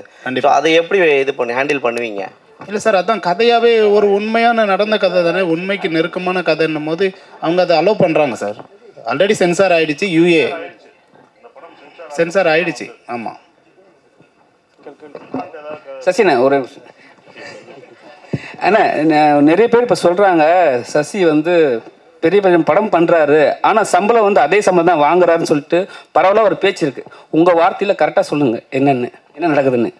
என்னன்னா, நீங்கள் சம்பளம் வந்து அதே சம்பளம் தான் வாங்குறீங்க, சம்பளம் ஏற்ற மாட்டேன்னு ஒரு விஷயம் சொல்லியிருக்கீங்களா? அது உண்மையா? என்ன உண்மைதானே? அதான் இப்போ அவர்கிட்ட புலம்பிக்கிட்டு இருந்தேன். அதை சொன்ன பிறகுதான் எல்லாமே இதாகுது. அது உண்மை தானே, யாரும் தர்றதில்லை. நடித்தது கொடுத்ததே வந்தாலே சந்தோஷம்தான். அதான் அப்படித்தானே. இது சத்யசிவா சாருக்கு வாழ்த்துக்கள் சசி. உங்களுக்கும் உங்கள் படக்குழுவுக்கும் ரொம்ப சிறப்பான ஒரு படம் எடுத்திருக்கீங்க. உங்கள் ஆர்ட் டைரக்டர் பேசும்போது ரொம்ப நெகிழ்ச்சி பூர்வமாக இருந்தது. அவர் வந்து வாழ்க்கையில் இங்கே வந்து அதே கஷ்டங்களை பட்டிருக்கேன் அப்படின்னாரு. இந்த மாதிரி ஒரு உண்மை சம்பவத்தை எடுக்கும்போது ஒரு பெரிய லெவலில் ரிசர்ச் பண்ணியிருப்பீங்க இல்லையா? அந்த ரிசர்ச்சுக்கான முயற்சிகளை பற்றி கொஞ்சம் விவரமாக சொல்லுங்களேன் ப்ளீஸ். சார், இப்போ அவர் சொன்ன மாதிரி நாங்களுமே ஒரு 5 ஜென்ரேஷனுக்கு முன்னாடி ஸ்ரீலங்காவிலேருந்து வந்தவங்க தான். அவர் சொன்னார், நான் சொல்லலை. இது வந்து படிக்கும் போதே ஒரு இன்ட்ரெஸ்டிங்காக இருந்தது சார். ஏன்னா இது எல்லாருக்குமே தெரிஞ்சிருக்கு. ஆனால் அந்த 90s இருந்த முக்கியமாக ரைட்டர்ஸ் நிறைய பேருக்கு தெரிஞ்சிருக்கு. நிறைய பேர் இதை பற்றி பேசியிருக்காங்க. ஆனால் இப்போ இருக்கிறவங்களுக்கு இதை பற்றி தெரியல. ஆனால் இது சொன்னால் ரொம்ப ஒரு வெறும் வலி மட்டும் இல்லாமல் அதில் ஒரு வீரம் இருக்குது சார் ஆக்சுவலாக. ஏன்னா அவர் சொன்ன மாதிரி அந்த ஒரு 106 மீட்டரை தாண்டி போகிறதுல ஒரு வீரம் இருக்குது ஆக்சுவலாக. அதுக்கு ஒரு பெரிய துணிச்சல் வேணும். அது எல்லாமே இதுக்குள்ளே இருக்குது. சரி, ஒரு படமாக பண்ணும்போது ஒரு ஹீரோயிசம் இருக்குது, ஒரு ஃபீல் இருக்குது, ஒரு ஸ்ட்ரகிள்ஸ் இருக்குது. ஸோ இதை ஏன் படம் பண்ணக்கூடாது அப்படின்ற ஒரு ஐடியாவுக்கு தான் நம்ம ஃபஸ்ட்டு வந்தோம்.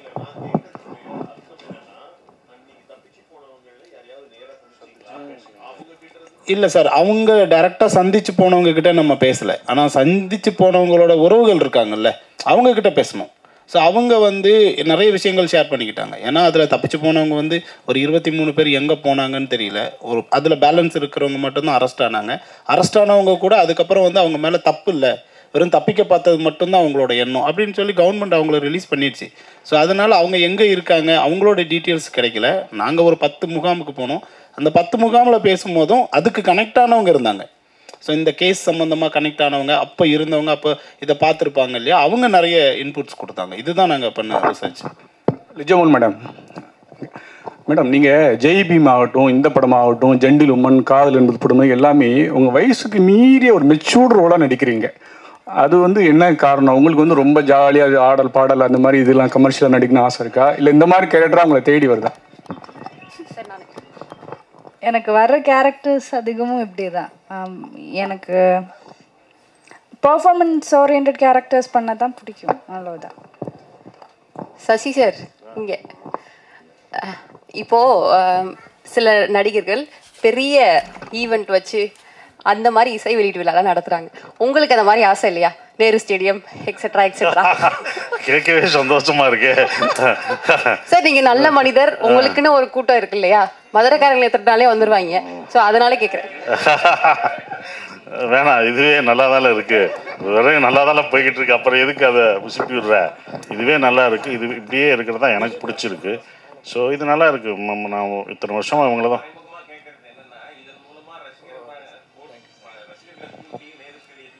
ரசிகர் மன்றம்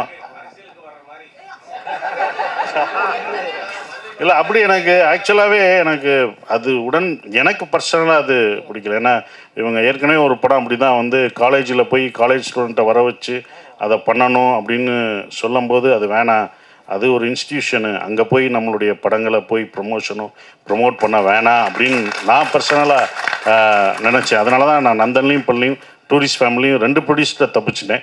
இவர் கேட்கல, அதனால் இன்னும் தப்பிச்சிட்டேன். அதுக்கப்புறம் பண்ணுவேன்னா பண்ணுவோம், அது ப்ரொடியூசரோட ஃபோர்ஸ்னால தான் அப்படி பண்ணுவேன். ஆனால் எனக்கு பர்சனலாகவே என்னுடைய படங்களை ஒரு காலேஜுக்கு போய் அது இன்ஸ்டிடியூஷன் படிக்க வந்திருக்காங்க, அங்கே போய் நான் விளம்பரப்படுத்தி என் படத்தை பாருங்கள், அந்த கூட்டத்தை நான் மிஸ்யூஸ் பண்ண விரும்பலை. அவங்களோட படிப்பையும் ஏன்னா அவங்க அதுக்கு தான் வந்திருக்காங்க, அதை நான் மிஸ்யூஸ் பண்ணக்கூடாதுன்னு நான் அதில் இருந்து பண்ணுறதில்ல. அதுதான் நான் விலகியிருக்கேன். சார், ஜிப்ரான் சார் மேடையில் பேசுகிறப்ப ஆர்கே சுலமணி சார்னு நினைக்கிறேன், ஏழைகளின் இளையராஜா அப்படின்னாரு. நீங்கள் அதை எப்படி எடுத்துப்பீங்க? ஏன்னா இளையராஜானா 2 கருத்து இருக்குது. மியூசிக்லேயே ஒரு சிறப்பு, எல்லாத்துலேயுமே சிறப்பு. நீங்கள் மியூசிக்கில் என்ன சிறப்பாக இருப்பீங்களா, இல்லை வேறு மாதிரி ஆக்டிவிட்டீஸ்லாம் இறங்கிடுவீங்களா?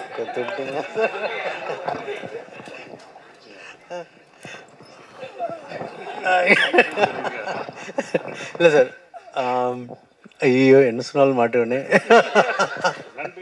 ஓகே, இல்லை சார், எனக்கு அவர் சொன்னது அது ரொம்ப பெரிய வார்த்தை, நான் அப்படி தான் பார்க்குறேன். பட் எனக்கு வந்து ஸ்கிரிப்டு, நான் இந்த யார் நடிச்சிருக்காங்க அது எல்லாம் பார்க்குறத விட எனக்கு ஸ்கிரிப்டு, டேரக்டர்ஸு, அப்புறம் சில நேரம் இப்போ வந்து எனக்கு படம் முடிஞ்சதுக்கப்புறம் எனக்கு வருது. இப்போது இவங்ககிட்ட கூட சொல்லிட்டு இருந்தேன், நாகராஜ்னு டேரக்டர், இவங்க ஆக்ட் பண்ணியிருக்காங்க. ஸோ லாஸ்ட் வீக் அந்த படம் பார்த்தேன், எனக்கு ரொம்ப பிடிச்சிருந்துச்சு. ஸோ பிடிச்ச உடனே ஓகே இந்த படத்தில் நம்ம இருக்கணும், இந்த படம் நம்ம இப்படிலாம் பண்ணலாம் அப்படின்னு எனக்கு தோணி தான் நான் உள்ளே வரேன். ஸோ அந்தளவு தான் என்னோட சினிமா மேலே இருக்க லவ் மட்டும்தான் நான் அந்த படத்துக்கூட கமிட் ஆகிறதுக்கு, வேறு எந்த ரீசனும் இல்லை.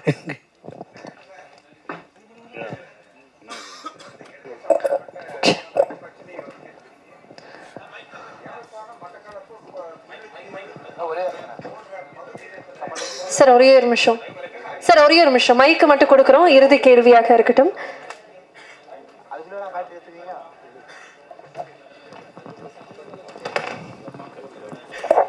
இப்போ சொல்லுங்க சார். இலங்கையில் மிகவும் பாதிக்கப்பட்ட பகுதி யாழ்ப்பாணம், மட்டக்களப்பு, முல்லைத்தீவு, காரைத்தீவு, இந்த மாதிரி இடங்கள் தான் ரொம்ப பாதிக்கப்பட்டது.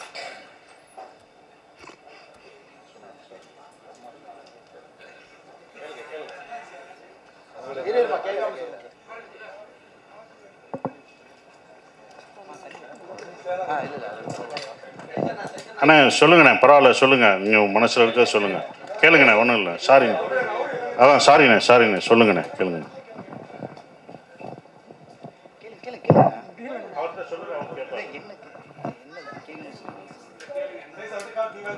நான் இலங்கையில் இருந்தவன், அங்கே இருந்து 83 நான் வந்துட்டேன்.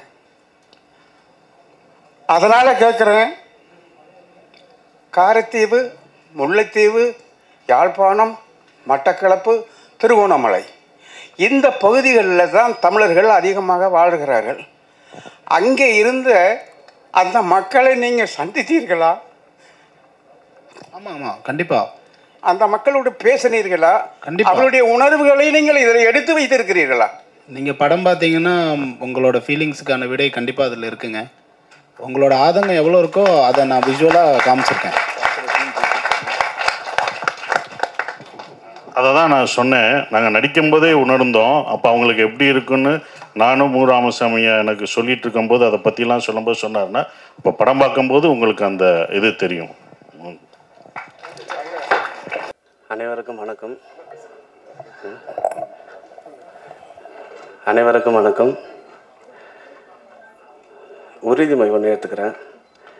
பாண்டியன் பரசுராமன் என்னும் நான், என்னுடைய நிறுவனம் விஜய் கணபதி பிக்சர்ஸ் தயாரிக்கும் ஒவ்வொரு படமும் என்னுடைய உயிரின் மேலான தமிழ்நாட்டு மக்களுக்கும் உலகத்தில் உள்ள அனைத்து மக்களுக்கும் மற்றும் அன்புள்ள பத்திரிகையாளர், தொலைக்காட்சி நிறுவனம், OTT channel, media, press, online media, offline media, திரையரங்க உரிமையாளர்கள், டிஸ்ட்ரிபியூட்டர், நான் எடுக்கும் ஒவ்வொரு படமும் அனைவருக்கும் பிடிக்கும்படி எடுத்து வெளியிடுவேன் என்று உறுதியளிக்கிறேன். நன்றி.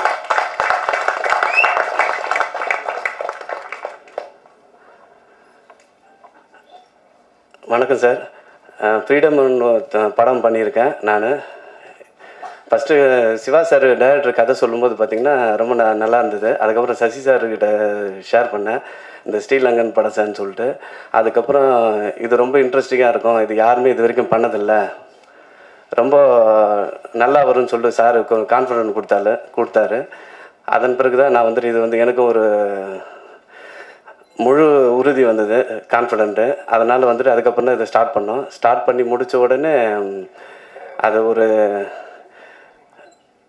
அதுக்குண்டானது என்னென்ன பண்ணணுமோ, என்னென்ன ஒர்க்கு பண்ணணுமோ டைரக்டர் ஹீரோ சார் நிறைய இந்த படத்துக்காக ரொம்ப ஹார்ட் ஒர்க் பண்ணி என்னென்ன பார்த்து ஒவ்வொரு விஷயத்தையும் கூட வந்து நல்லபடியாக பண்ணி முடிச்சு கொடுத்தாரு. டைரக்டரும் அதுக்கேற்ற மாதிரி கொஞ்சம் கம்ஃபர்டபுளாக இருந்து நல்லபடியாக படம் நல்லா வந்திருக்கு.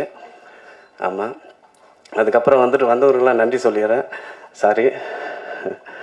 ஆர்ட் டைரக்டர் அவர்களுக்கு நன்றி, நம்ம உதயகுமார் அவர்களுக்கு, editor Srikanth, DOP NS Udayakumar, lyric writer Mohanraja sir and Arun பாய் sir, trend music Jithesh, thank you உங்கள் மியூசிக்கில் கொலாப் பண்ணதுக்கு. அதுக்கப்புறம் மியூசிக் டைரக்டர் நீங்கள் வந்துட்டு தீரன், அதுக்கப்புறம் ராட்சசன், அதுக்கப்புறம் டிஎன்ஏ கூட சொன்னாங்க, நல்ல ஆர்ஆர் பண்ணியிருக்காங்க. அதுக்கடுத்து இதில் இம்பார்ட்டன்ட் முழுக்க முழுக்க பெஸ்ட்டாக நல்லா பண்ணியிருக்காரு ஜிப்ரான் சார்.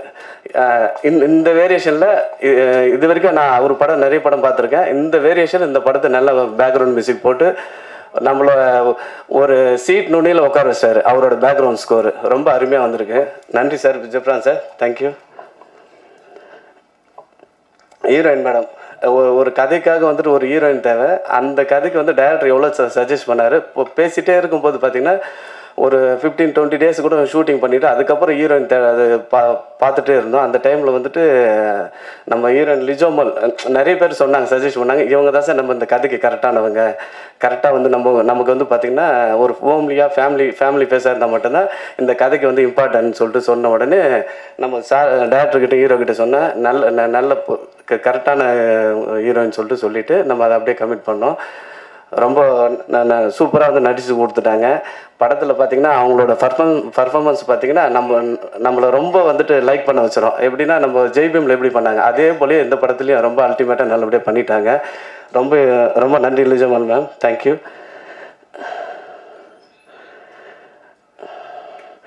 அப்புறம் டைரக்டர் அதான் நான் சொன்ன மாதிரி இந்த கதைக்காக ஒவ்வொரு நிமிஷம் எடிட்டிங்கில் உட்காந்து பார்த்து அந்த ஆர்டர் பண்ணி நல்லபடியாக வந்துட்டு ஒவ்வொரு டைம் எனக்கு நல்லபடியாக காட்டிட்டு எனக்கு பிடிச்ச மாதிரி நல்லபடியாக பண்ணி கொடுத்துட்டாப்புல படம். அதுக்கடுத்து பார்த்திங்கன்னா ட்ரெய்லர், டீசர் எல்லாமே வந்துட்டு ஒரு பர்ஃபெக்டாக ஒரு ஆடியன்ஸாக மக்கள் பார்க்கும்போது நல்லா இருக்குன்றது பிடிக்குன்ற அளவுக்கு நல்லபடியாக பண்ணி கொடுத்துட்டாப்புல. டைரக்டர் சாருக்கு கூட வந்து சப்போர்ட் பண்ணி நல்லபடியாக அதே டயத்தில் வந்துட்டு இந்த படம் பண்ணுறதுக்கு ஒத்துழைப்பு நல்லபடியாக பண்ணி கொடுத்து கம்ஃபர்டபுளாக இருந்தாப்புல. ரொம்ப நன்றி டைரக்டர் சார், தேங்க்யூ. அப்புறம் கடைசியாக என்னுடைய கடவுள், இது வரைக்கும் ஒரு மேனேஜராக இருந்து ஒர்க் பண்ணியிருந்தோம். எந்த ஒரு ஹீரோவும் இப்படி சப்போர்ட் பண்ண மாட்டாங்க. பாண்டியன் பண்ணுவானா முடிப்பானான்னு சொல்லிட்டு நிறைய பேர் வந்துட்டு அவர்கிட்ட கொஸ்டின் பண்ணியிருக்காங்க. பட் என்னென்னா அவரோட நம்பிக்கை, இதை பண்ணுவான், இது 15 வருஷமாக அவர் கூட நான் பார்த்துருக்கேன் நான். அதனால் ஒரு விஷயத்தை கான்ஃபிடென்ட் பண்ணி கொடுத்தாப்புல நல்லபடியாக இது வரைக்கும் கொண்டு வந்து சேர்த்துருக்கேன். தேட்டருக்கு கொண்டு போய் நல்லபடியாக சேர்த்துருவேன். ஆனால் அவருக்கு பிடிச்ச மாதிரி நல்லபடியாக அதுக்கு உண்டான படத்துக்கு என்ன தேவையோ அனைத்தும் இது கொடுக்கக்கூடாது இது அப்படின்றது ஒரு பின் ட்ராப் கூட நான் அது பண்ணதில்லை. படத்துக்கு என்ன தேவையோ என்ன ஆர்டிஸ்டும் சரி எந்த ஒரு விஷயத்தையும் வந்து இது இல்லாமல் நல்லபடியாக பெரிய லெவலில் நல்லபடியாக செலவு பண்ணி படம் பண்ணி சாருக்கு, ஏன்னா இதெல்லாம் பண்ணால் தான் சார் ஒரு படம் நல்லா பெருசாக பண்ணால் தான் நல்லா இருக்குன்றதுக்காக எல்லாத்தையும் பண்ணி நல்லபடியாக பண்ணி முடித்தேன். முழுக்க அவர் வந்துட்டு எனக்கு ஒரு எந்த ஒரு ஹீரோவும் இப்படி பண்ண மாட்டாங்க. எனக்கு அவர் வந்து ஃபஸ்ட் டைம் எனக்கு இப்படி ஒரு விஷயம் பண்ணதால் எனக்கு அவருக்கு ஒரு கடவுள் மாதிரி நான் நன்றி சொல்லிக்கிறேன். Thank you sir. அதுக்கப்புறம் நான் சினிமாவில் வந்ததுலேருந்து ஒரு ஃபஸ்ட்டு கேஷியராக தான் இருந்தேன். அதுக்கப்புறம் வந்து ஒரு மேனேஜராகன்றது ஒரு அந்தஸ்து வந்தது வந்துட்டு என்னுடைய சிவா சார், அம்மா கிரியேஷன். நான் வளர்ந்த இடம் ஒரு 10 வருஷமாக அங்கே தான் சார் ஆஃபீஸில் தான் இருந்தேன். சார் தூரத்துலேருந்து ஒவ்வொரு நிமிஷம் பார்ப்பேன் சார் என்னென்ன பண்ணுறாங்கன்னு. எனக்கு ரொம்ப பிடிக்கும். அதனால் அவரை பார்த்து நான் வளர்ந்துருக்கேன். அவர் வந்துட்டு எனக்கு ஒரு ரோல் மாடலாகவும் எனக்கு ரொம்ப பிடிக்கும். சிவா சாருக்கு ரொம்ப நன்றி சார். அதுக்கப்புறம் செல்வமணி சார் ஆஃபீஸில் தான் வேற ஒரு படம் 2-3 வருஷமாக நான் ஒர்க் பண்ணிகிட்டு இருந்தேன். அப்போ பார்த்தீங்கன்னா செல்வமணி சாரோட அவரோட அப்பப்போ அட்வைஸு நிறைய வாட்டி வந்து நிறைய விஷயம் ஷேர் பண்ணி பேசியிருக்காரு. அவரோட உயரத்துக்கு வந்து நம்மக்கிட்ட நல்லபடியாக கூட இருந்து பேசி நல்லபடியாக பண்ணும்போது பார்த்திங்கன்னா எனக்கு ரொம்ப சந்தோஷமாக இருந்தது. அவரும் ஒரு விஷயத்தில் எனக்கு ரொம்ப என்கரேஜ் பண்ணுறதும் நல்லா வரணும் அடுத்தடுத்து நல்லா பண்ணணுன்றது எனக்கு சப்போர்ட்டாக நல்லபடியாக அறிவுரை சொன்னதுக்கு செல்வமணி சாருக்கு ரொம்ப நன்றி சார். அனைவருக்கும் நன்றி. Thank you sir. அனைவருக்கும் இனிய மாலை வணக்கம். பாண்டியன் தயாரிப்பில் வந்திருக்கிற அந்த படம் எனக்கு ரொம்ப ஒரு பெருமையான ஒரு தருணம். அது பாண்டியன் வந்து என்னுடைய நிறுவனத்தில் நீண்ட நாள் பணியாற்றியிருக்கிறார். இந்த தயாரிப்பு நிர்வாகிகள் என்ன பிரச்சனை இருக்குன்னு கேட்டிங்கன்னா, திறமையானவன் நேர்மையானவனாக இருக்க மாட்டாங்க, நேர்மையானவன் திறமையானவனாக இருக்க மாட்டாங்க. இந்த ரெண்டுமே சேர்ந்தது தான் பாண்டியன். உச்சகட்டமான ஒரு நேர்மைக்கு எடுத்துக்காட்டுன்னா அது பாண்டியன்னு சொல்லலாம். அப்படி ஒரு ஹார்ட் ஒர்க்கர், திறமையானவர், அன்பானவர், ரொம்ப ரொம்ப ஒரு எமோஷனலாக கனெக்ட் ஆகிற உடனே டக்குன்னு சத்தமாக தான் சொல்லிட்ட உடனே கண்ணில் தெளிவு வந்துடும். அந்த மாதிரி ஒரு மென்மையான ஒரு இதயத்துக்காரன்.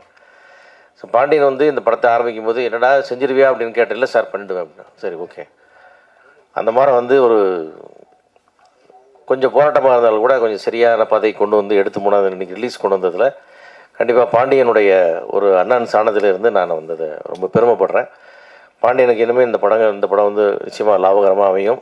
இன்றைக்கி உள்ள சூழ்நிலைகள் நல்லாவே இருக்குது.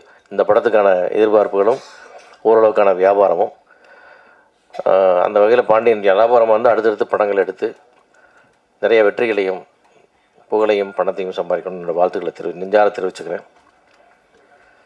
இந்த நாயகன் ஜிப்ரான் நம்ம தமிழ் சினிமாவில் ரொம்ப ஒரு இம்பார்ட்டன்டான ஒரு குறிப்பிடத்தக்க மியூசிக் டேரக்டர். ஒரு விரல் விட்டு எண்ணக்கூடிய மியூசிக் இசையமைப்பாளர் ஒரு முக்கியமான ஒருத்தர். குறிப்பாக வந்து பின்னணி இசையில் வந்து மிகச்சிறப்பான பங்களிப்பை தொடர்ந்து கொடுத்துட்ருக்கிறவர். அதனால் இந்த படத்துக்கு பின்னணி இசை மிகச்சிறப்பாக இருக்கும்னு நம்ம பார்த்த வரைக்குமே ரொம்ப ஒரு இம்ப்ரெசிவாக இருந்துச்சு. வாழ்த்துக்கள் அவருக்கு. வர சத்யசிவா ஒரு சடனாக நம்மளுக்கு எல்லாரும் கவனத்தையும் கவர்ந்தார். ஒரு சின்ன இடைவெளி, மீண்டும் ஒரு சின்ன தொய்வுக்கு அப்புறம் வந்திருக்கார். கண்டிப்பாக அந்த படத்தை வந்து முழு மூச்சோட உயிர் மூச்சாக அதை பணியாற்றியிருப்பார். அவருடைய கழுகு பார்வையிலிருந்து அந்த படத்தில் எந்த தவறும் நடந்திருக்காது.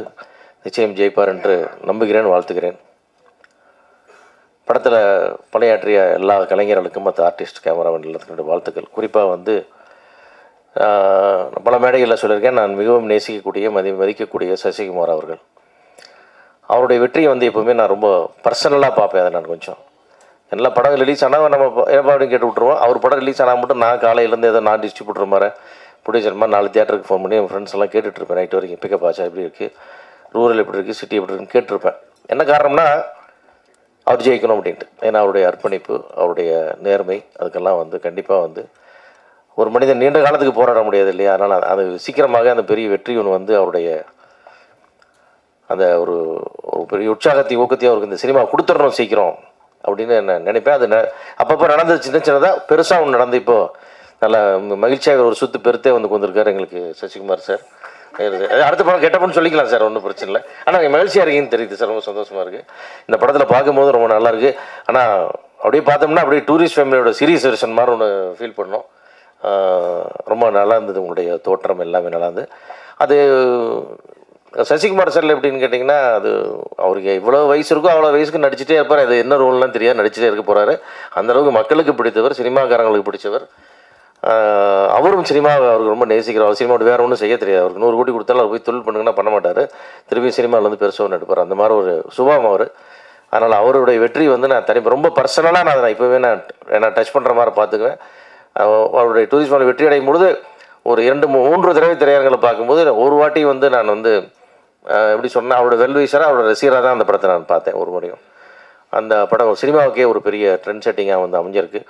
எல்லாத்துக்கும் ஒரு தளர்ந்து போன சினிமாவுக்கு ஒரு பெரிய உற்சாகத்தை தூக்கி கொடுத்துருக்கு. அந்த மாதிரி வந்து அதை தொடர்ந்து ஃப்ரீடம் அதே வரிசையில் வந்து இன்னொரு வெற்றியும் கொடுத்து இன்னும் மேலும் மொத்த நிறைய உற்சாகங்களை கொடுத்து வெற்றி கொடுத்து லாபத்தை கொடுத்து ஒரு தமிழ் சினிமாவுக்கு இன்னொரு பெரிய பூஸ்டிங் ஃபில்மாக இருக்கணும் அப்படின்னு நான் நம்புகிறேன். அது மாதிரி இருக்கணும்னு என்னுடைய வாழ்த்துக்களை தெரிவிச்சுக்கிறேன். மற்ற அமைப்பாளர் அனைவருக்கும் என்னுடைய நன்றி. அது அவசரம் எங்களுடைய செயற்குழு கூட்டத்துக்கு போயின்றதால இதோட இந்த இடத்துல உங்களோட மன்னிப்பு கேட்டுக்கொண்டு விடைபெற்றுக்கொள்ளும். படத்தில் ஃபஸ்ட்டு வந்து பாண்டியன் சார் தான் தேங்க்ஸ் சொல்லணும். அதேமாதிரி டேரக்டர் கழுகு படத்துலேயும் ரொம்ப இம்ப்ரெஸ் தான் வருது. அவர் அவ்வளோ சீக்கிரம் லைட் பண்ணாலும் அவர் வந்து லைட்லாம் எல்லாத்தையுமே ஃபுல்லாக கான்ட்ராஸ்டாக வேணுன்றதுல ரொம்ப ஆட முடிச்சு மேக்கிங்கில் ரொம்ப ஸ்ட்ராங்காகவே இருந்தோம். அதுக்கப்புறம் ஆர்ட் டைரக்டர் ரொம்ப ஒரு செட்டு ஒன்று பிளான் பண்ணியிருந்தோம். அது வந்து எப்படின்னா ஈவிப்பில் கிரவுண்ட் லெவலில் ஒரு 8 அடி ஃபீட்டு ஆழம் தோண்டி அதில் தான் செட்டு பிளான் பண்ணியிருந்தோம். அது அந்த ஈவிபியை டென்ஷன் ஆகிற அளவுக்கு கிட்டத்தட்ட ஒரு 100 ஃபீட்டுக்கு 8 ஃபீட்டில் ஃபுல் லைனாக ரொம்பவே பள்ளம் தோண்டி அதில் சசிகுமார் சார் ரொம்பவே ஹார்ட் ஒர்க் பண்ணார். அதில் முட்டி போட்டுனே ரொம்ப வேகமாக போனோம். அந்த மேக்கிங்லாம் ரொம்ப ஸ்ட்ராங்காக நல்லா இருந்தது. அது Ghibran sir it's a very impress, my favourite music director. அவர் தான் அடுத்த படம் அந்த அடுத்த லெவலுக்கு போயிருக்கு. தேங்க்யூ பாண்டியன் சாருக்கு ரொம்ப தேங்க் பண்ணுறேன். தேங்க்யூ.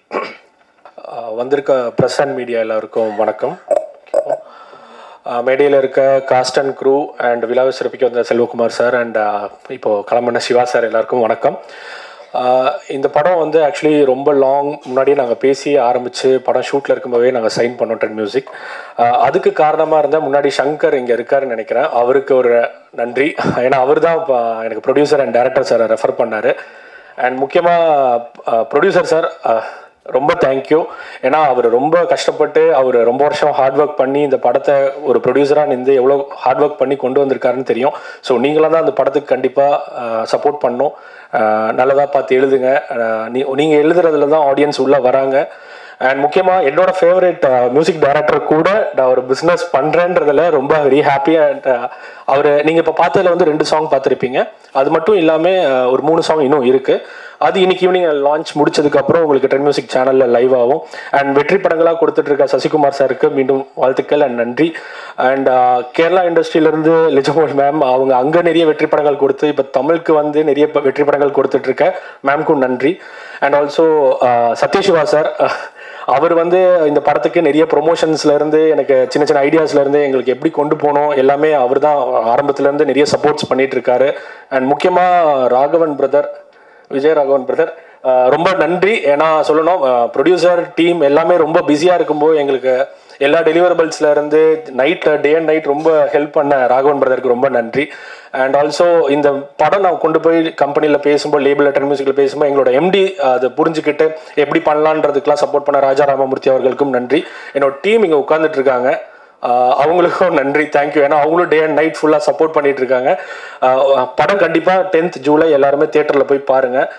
சாங்ஸ்லாம் அருமையாக வந்திருக்கு. தயவு செஞ்சு உங்களோட சப்போர்ட்ஸ் கொடுங்க. கண்டிப்பாக படம் தியேட்டரில் இருக்கும்போதே போய் சப்போர்ட் பண்ணுங்கள். நன்றி, வணக்கம். வணக்கங்க. இந்த படம் வந்து ஒரு ப்ரொடியூசர் சாருக்கும் சரி, டைரக்டர் சாருக்கும் சரி, சசி சாருக்கும் சரி, எல்லாருக்குமே ஒரு ஒரு கைண்ட் ஆஃப் அந்த படத்தோட பேர் இப்படி ஃப்ரீடம்னு இருக்கிறதுனாலே கொஞ்சம் ஒரு போராட்டமாக தான் இருந்துச்சு. பட் அந்த ஸ்ட்ரகிள் எல்லாம் தாண்டி இப்போ வந்து இந்த படம் ரிலீஸ் டைமுக்கு வந்தது எங்களுக்குலாம் ஒரு ஃப்ரீடம் கிடைச்ச மாதிரி தான் ஃபீல் ஆகுது எனக்கு. And I'm very happy to work with Sasi sir. And Sasi sir தான் எனக்கு ஃபஸ்ட்டு அதை ஒரு ஆப்பர்ச்சுனிட்டி மாதிரி முதல்ல ஃபோன் பண்ணி அவர் தான் எனக்கு இந்த ப்ராஜெக்டில் வந்து சேர்த்துக்கிட்டாப்புல என்னோட இன்டர்வியூ ஒன்று பார்த்து. ஸோ ஐம் ரொம்ப ரொம்ப சந்தோஷம் சார் கூட ஒர்க் பண்ணது.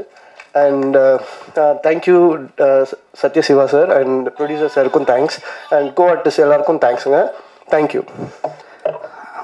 பத்திரிகை, தொலைக்காட்சி, மீடியா, யூடியூப், சோசியல் மீடியாவில் வேறு என்னென்ன சேனல் இருக்கோ எல்லாத்துக்கும் மாலை வணக்கம். பாண்டியன் சார், மேடையில் இருக்கிற RK Selvamani sir, Pandian sir வந்து ஆஃபீஸில் கூப்பிட்டு இது மாதிரி படம் ஆரம்பிக்க போகிறோன்னு சொல்லிட்டு முதல்ல ஒரு அட்வான்ஸ் கொடுத்து அதில் ஆரம்பித்தது ஜூலை 13 நினைக்கிறேன். ஜூலை 13, 2022 ஸ்டார்ட் பண்ணது பூஜை போட்டு. ஆனால் அது உங்களுக்கு ஸ்க்ரீனில் பார்க்கும்போது தெரியாது. ஒரு தயாரிப்பாளராக, ஒரு மேனேஜராக இருந்துட்டு, ஒரு ப்ரொடக்ஷன் மேனேஜராக இருந்துட்டு ஒரு தயாரிப்பாளர் ஆகிறது எவ்வளோ பெரிய ஸ்ட்ரகிள் என்னன்னு தெரியும். அதை தொடர்ந்து அந்த படத்தை விடாமல் ஒரு அவரோட ஸ்ட்ரகிள், அவர் சூழ்நிலை, அங்கே ஷூட்டிங் நடத்துகிற ஒவ்வொரு நாளும் அவர் போராடுறது எல்லா விஷயமும் இன்றைக்கி இந்த ட்ரெய்லர்லேயும் இந்த சாங்கையும் பார்க்கும்போது எதுவுமே தெரில. உண்மையாகவே அவ்வளோ கஷ்டம் இதுக்காக ஒரு ப்ரொடியூசர் ஆகும். டைரக்டர் சார், நான் இதுக்கு மேலே வேலை பார்த்த டைரக்டர்கள்லாம் கொஞ்சம் ஸ்பாட்டில் கொஞ்சம் அமைதியாக இருப்பாங்க, இதாக இருக்கும். இவர்கிட்ட ஃபஸ்ட்டு ஒர்க் பண்ணுறது எனக்கு கொஞ்சம் சிரமமாக இருந்தது. அப்படியே நான் என்னடா அது ஆல்ரெடி ஸ்மோக் பண்ணிகிட்டு இருந்தேன், செயின் ஸ்மோக்கர் நான் விட்டேன். இதில் தான் வந்து நான் தம்மை மறுபடியும் பழக ஆரம்பிச்சுட்டு இல்லை கண்டினியூ பண்ணலை. அது முடிச்சுட்டு போய் ஏதாவது ஒன்று பண்ணணும் இப்போ அப்படியே கூலாகிறதுக்குன்னு சொல்லிட்டு ஏதாவது சேட் வாங்கி அடிச்சுட்ருப்போம். பக்கத்தில் குணா இருப்பார், அந்த மாதிரி இது மாதிரி பயங்கர ஸ்ட்ரகிளாக நிறையா ஹேண்டில் பண்ணுறது. அவர் எப்படி அவர் சொல்கிற மாதிரி நம்ம பண்ணுறதுன்றது ஒரு இது இருந்தது. பயங்கர கஷ்டமாக இருந்தது. எனக்குமே வந்து ஒரு நடிகராக நம்ம ஒரு படம் கமிட் பண்ணும்போது யார் ப்ரொடியூசரு, யார் டைரக்டரு, யார் ஹீரோவாக பண்ணுறான் இதெல்லாம் பார்த்துட்டு சரி நம்ம இந்த ப்ராஜெக்ட் பண்ணுறோன்னா இதுக்கு இடையில வேறு எதுவும் பண்ணிட வேணாம், சரி இது ஒன்று நமக்கு ஒரு நல்ல பேர் வரும் அப்படின்னு சொல்லி தான் ஏற்போம். மற்றவங்க எப்படின்னு தெரியல, நான் கமிட் பண்ணுறது வந்து வரதை ஃபுல்லாக கமிட் பண்ணுறது கிடையாது. ஒரு 5 படம் வந்ததுன்னா சரி இது ஒன்று பண்ணுவோம், அதுக்கு இடையில வேறு அது கமிட் ஆகும்போது கேட்டுறது, சார் எனக்கு இப்போ வந்து ஆகஸ்ட்டோட முடியுமா சார், இல்லை செப்டம்பர் இருக்குன்னா சொல்லுங்கள், அந்த ஒரு மாதம் நான் வேறு எதுவும் பண்ணல. ஏன்னா எல்லா படத்துலையும் பண்ணிவிட்டு கண்டினியூட்டியாக ஒன்றும் ஃபாலோ பண்ண முடியாது. சம்பாதிச்சிடலாம், பட் நம்ம அந்த ப்ராஜெக்டில் பார்க்கும்போது என்னடா நம்மளோட அவுட்புட்டு பெருசாக இருக்காத மாதிரி இருக்குன்றதுனால ரொம்ப செலக்டிவாக தான் பண்ணுறது. இதில் வந்து டைரக்டர் சார் வந்து கூப்பிட்டு, ஆனால் அவரோட இது புரிஞ்சுக்கிட்டு அதுக்கப்புறம் நம்ம வரது சில இதாக இருந்தது. பட் ஆனால் அவுட்புட்டாக வரும்போது சரி இந்த படத்துக்காக இன்னும் கொஞ்சம் கூட நம்ம இருந்திருக்கலாமேன்ற மாதிரி ஒரு ஃபீல் ஆனது. தேங்க்யூ சார் அந்த வாய்ப்பு கொடுத்ததுக்கு. ஆர்ட் டைரக்டர் ரொம்ப பிரமாதமான ஒரு ஆமாம். ஏன்னா அது அங்கே செட்டு நம்ம இங்கே ஆல்ரெடி போட்டிருந்த செட்டில் இருந்து அங்கே நாங்கள் அந்த ஜெயிலில் எப்படி தங்க வச்சுருப்பாங்க, அவங்க இருக்கிற செட்டப் எல்லாமே ரொம்ப சூப்பராக பண்ணியிருந்தார். கண்டிப்பாக இந்த வருஷத்துக்கான எல்லா விருதும் உங்களுக்கு வரணும். டிஓபி சார் எப்படி டைரக்டருக்கு இப்படி ஒரு பொறுமையான டீமை கண்டுபிடிச்சாருன்னு தெரில. டைரக்டருக்கு அவங்க அதுக்கு ஏற்ற மாதிரி டைரக்டர்கிட்ட வேலை பார்க்குற லிரிக்ஸ் ரைட்டரு எல்லா பேருமே அவருக்கு ஏற்ற மாதிரி கரெக்டான ஆட்கள் அமைஞ்சிட்டாங்க. இவர் ஸ்பாட்டில் டைரக்டர் மட்டும்தான் சத்தம் வரும். நமக்கு எப்படின்னா இப்போ ஷூட்டிங் ஸ்பாட்டில் அப்படி கத்தும் போது அப்படி சல் அப்படி அந்த லோ பிபி வந்து போகும். ஷோ என்னடா இப்போ நைட்டு தூங்குவோம், காலைல ஷூட்டிங்கா என்ன படம், சத்ய சிவா சார் படமா, அந்த மாத்திரை 2 கொடுப்பா வாங்கி போட்டு அப்படி ஜெபம்லாம் பண்ணதே கிடையாது. ஆண்டவா இன்னைக்கு ஸ்பாட்டில் வந்து எந்த ஒரு சத்தம் வந்துடக்கூடாது, எந்த ஒரு நம்ம டென்ஷனாக கூட அவரும் டென்ஷன் ஆகக்கூடாது, நல்லபடியாக நாள் முடியணும், இப்படி தான் கிளம்பி வர்றது. ஆனால் சில ஷூட்டிங்க்கு நம்ம போகும்போது ஷூட்டிங்காக வேகமாக எடுத்துகிட்டு பேக்கை வச்சுட்டு என்னென்ன தூக்கிட்டு ஜாலியாக போட்டு டீயை சாப்பிட்டு வடையை சாப்பிட்டு வடையை நிப்பாட்டு அப்படி போவோம். இங்கே வந்து மட்டும்தான் எனக்கு அப்படியே ஒரு மாதிரி எப்படியாவது முடிச்சிடும்டா அதை இருந்து. பட் அவுட்புட்டாக நல்லா வந்திருக்குது. லிரிக்ஸ் 2 பேருமே சூப்பராக இருந்ததுங்க சார். ஆமாம், அந்த இன்னொரு பாட்டு அந்த குழந்தைக்கும் 2 சாரோட சசிகுமார் சார் அவங்க பேரோட சின்ன வயசு இது ரொம்ப சூப்பராக இருந்தது அது. அப்புறம் ட்ரெண்ட் மியூசிக் அஜித்தே சார் வாழ்த்துக்கள் சார். அப்புறம் சார் அவங்க sir Arun Bharathi sir okay thank you. Ghibran sir சின்ன படங்களுக்கு எப்பொழுதுமே இந்த ரொம்ப பட்ஜெட்டில் ஒரு ஃபெஸ்டிவல் ஏதாவது வருதுன்னா சின்ன பட்ஜெட்டில் சின்ன கடைகள் இருக்குது நிறையா டிநகரில், அது மாதிரி சினிமாக்காரங்களுக்கு ஒரு நல்ல படைப்பு எடுத்துகிட்டு ஒரு பட்ஜெட்டுக்குள்ளே ஒரு மியூசிக் பண்ணுறதுன்னா ஜிப்ரான் சார் தான். எனக்கு என்னென்னா வாகை சூடவால் ஆரம்பிச்சது, வாகை சூடவால் அவரோட ஒர்க்கு பார்த்துட்டா நீங்கள் அந்த வாகை சூடவா படம் எத்தனை பார்த்தாலும் மியூசிக்கில் நம்மளை அழுக வச்சுருப்பார். இதுலேயும் அதே மாதிரி லிஜோ மேம்ஸ்க்கு ஆன இந்த சீக்வன்ஸ் அவங்க பேசுகிறது, அவங்க எங்களை ஏன் தள்ளி விட்றீங்கன்னு கேட்கும்போது நம்மள அறியாமல் கண்ணிலேருந்து ட்ராப்ஸ் வந்துடும். ஏன்னா இது ஒரு முக்கியமான போர்ஷன் அவங்க லிஜோ மேமுக்கு. ஏன்னா இதுக்கு முன்னால் அவங்க பண்ணியிருக்காங்க ஜெய்பீம், அது நம்மளை ஒரு மாதிரி ரொம்ப கலங்கடிச்சு ஃபீல் ஆனது. ஏன்னா அந்த ஜெய்பீமில் வந்துட்டு வெளியில் சூர்யா சார் இருந்து வருவாங்க, இவங்க எங்கே இருப்பாங்கன்னு நம்மங்களை தேடிக்கிட்டே இருப்போம், கேமராவும் அவங்கள தேடி வரும். அந்த ஒரு மலையில் ஓரம் நிற்பாங்க. அது எக்ஸ்ட்ரீமாக நீங்கள் என்ன கண்ட்ரோல் பண்ணி எனக்கு அழுகே வராதுன்னா கூட உங்களை அப்படியே கிட்டத்தட்ட அதுக்கு ஈக்குவலாக இதில் வந்து அந்த ஈக்குவலாக அதோட கூட அதிகமாக தான் இருக்கும் அவங்களுக்கு ஒரு பேர் இதில். தேங்க்யூ மேம், நீங்கள் இருக்கிற படத்தை நாங்கள் வேலை பார்த்தது சந்தோஷம். சசிகுமார் அண்ணன் சினிமாவில் இப்போ நம்ம நிறையா நடிகர்கள் நிறையா பேர்த்திட்ட பழகுறோம், நிறையா பேர் கூட ட்ராவல் பண்ணுறோம், நிறைய பேர் கூட பேசுகிறோம், இது பண்ணுறோம். எனக்கு கொஞ்சம் நெருக்கமானவங்களில் வந்து விஜய் சேதுபதி அவன் சசிகுமார் அண்ணன், அப்புறம் ஜிவி பிரகாஷ் சார், இவங்க 3 பேர்.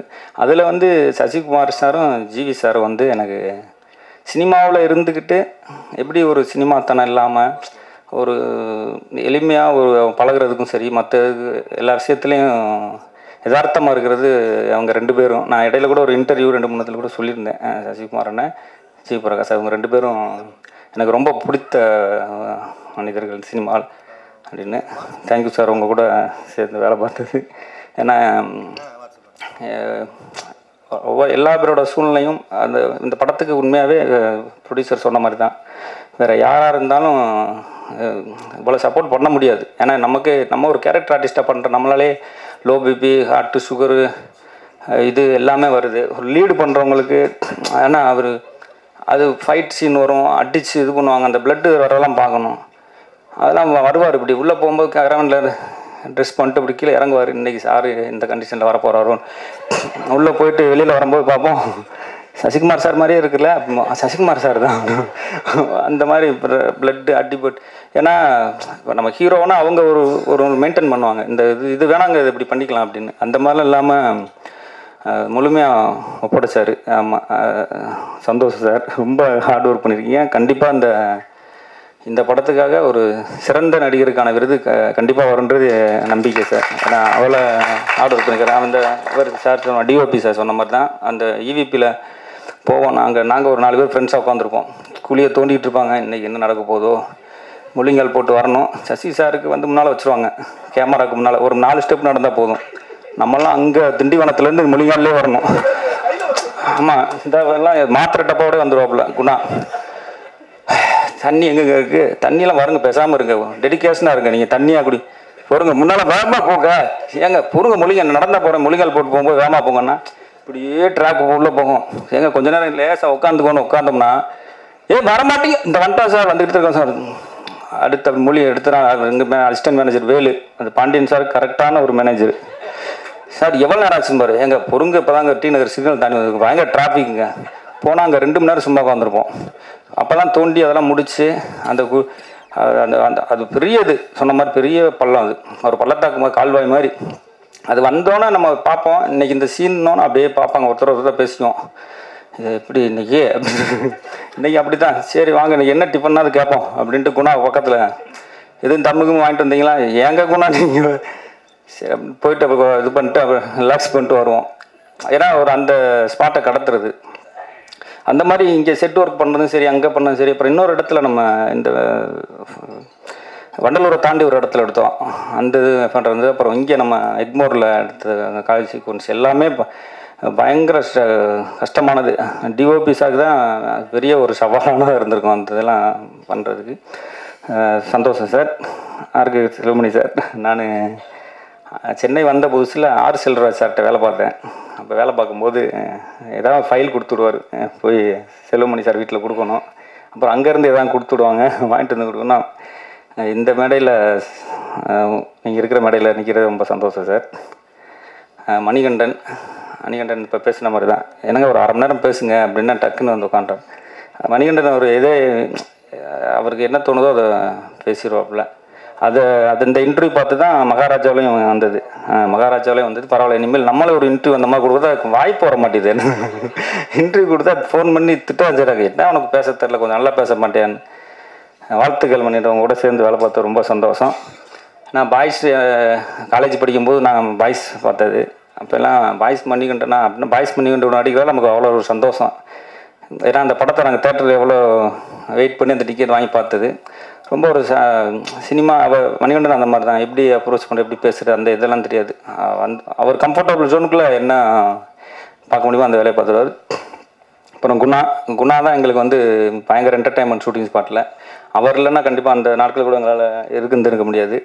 அப்புறம் அவங்க நடிச்சிருக்காங்க தீபா பாஸ்கர், அப்புறம் ஷாலினி இவங்கெல்லாம் ஒரு முக்கியமான ரோல் பண்ணியிருக்காங்க. மற்ற நிறைய அசிஸ்டன்ட் டைரக்டர்ஸு, கோ டைரக்டர், மற்ற எல்லா பேர்த்துக்கும் நன்றி. வாய்ப்பு வழங்கிய ப்ரொடியூசருக்கும் டைரக்டர் ரொம்ப நன்றி. தேங்க்யூ. பத்திரிகை, தொலைக்காட்சி, ஊடக இணைய நண்பர்கள் அனைவருக்கும் என் இதயத்தின் அடியாளத்திலிருந்து அன்பு வணக்கம். ரொம்ப கனமான மேடை. இப்போ அவர் வந்து பேசிட்டு போனதில் கொஞ்சம் ரொம்ப லேஸ் ஆக்கிட்டாருன்னு நினைக்கிறேன். எனக்கு வந்து இந்த ஃப்ரீடம் படத்தில் வாய்ப்பு கிடைச்சதுக்காக தயாரிப்பாளர் பாண்டியன் சார், அப்புறம் வந்து இயக்குனர் சத்யசிவா சார், அப்புறம் வந்து மியூசிக் டைரக்டர் ஜிப்ரன் சார், எல்லாருக்குமே வந்து நான் நிறைய நன்றி சொல்ல கடமைப்பட்டிருக்கேன். இலங்கை இப்போ ஒரு உச்சத்தில் இருக்கும்போது அண்ணன் அறிவுமதி அவர்கள் வந்து ஒரு அரை கம்பத்தில் தொப்புள் கொடி அப்படின்னு சொல்லி ஒரு புத்தகம் தொகுத்தார். அதில் நான் வந்து ஒரு கவிதை எழுதியிருந்தேன். போதிமர நிழலில் புத்தருக்கு நரபலி, அப்பாவின் மண்டை ஓடு, சிங்களனின் மாமிசவரி, அறுபட்டு கிடக்கிறது அம்மாவின் மார்பு, பிறப்புறுப்பில் துப்பாக்கி, நிர்வாணமாக அக்கா சடலம், மலவாசல் வழி இரும்பு கம்பி, எப்படி துடித்தானோ என் ஆசை தம்பி, சொந்த மண்ணில் உயிரின் வேர்களை பிடுங்கி எறிகிற அசைவ பூமி, தப்பி பிழைத்து கரையேறினேன், இங்கோ எனக்கு அகதி அனாதை விசாரணை அப்படின்னு சொல்லி அந்த கவிதை இருக்கு. இதை கைதட்டலுக்காக சொல்லலை, ரொம்ப ஒரு வழியோட விசாரணை கைதிகளை குற்றவாளியாக பார்க்கக்கூடிய ஒரு மனோபாவம் இருக்குது. இன்றைக்கி கரண்ட்டில் பார்த்துட்டு இருக்கக்கூடிய அஜித்குமார் நியூஸ்லேருந்து நமக்கு எல்லாமே தெரியும். ஸோ அந்த மாதிரியான ஒரு கனமான சப்ஜெக்டை வந்து இயக்குனர் எடுத்திருக்கிறாரு. அதற்காகவே அவரை வந்து ஒரு மிகப்பெரிய பாராட்டுதல்கள் நம்ம தெரிவிக்கலாம். ஸோ அதுக்காகவே உங்களுக்கு மிகப்பெரிய வாழ்த்துக்கள் சார். நன்றி சார். முதல் முறையாக நான் வந்து சசிகுமார் சார் படத்தில் பாட்டு எழுதுகிறேன். ஸோ ரொம்ப நன்றி சார். தொடர்ந்து உங்களோட நான் இணையணும். அதுக்கப்புறம் ஜிப்ரான் சார், அவர் எனக்கு ரொம்ப நாள் தெரியும் அப்படின்னாலும் அவர் கூடயும் எனக்கு முதல் முறையாக இணையக்கூடிய ஒரு மேடை அப்படின்றதுனால இந்த மேடை வந்து எனக்கு ரொம்ப புதுசாகவும் ரொம்ப சிறப்பாகவும் இருக்குது.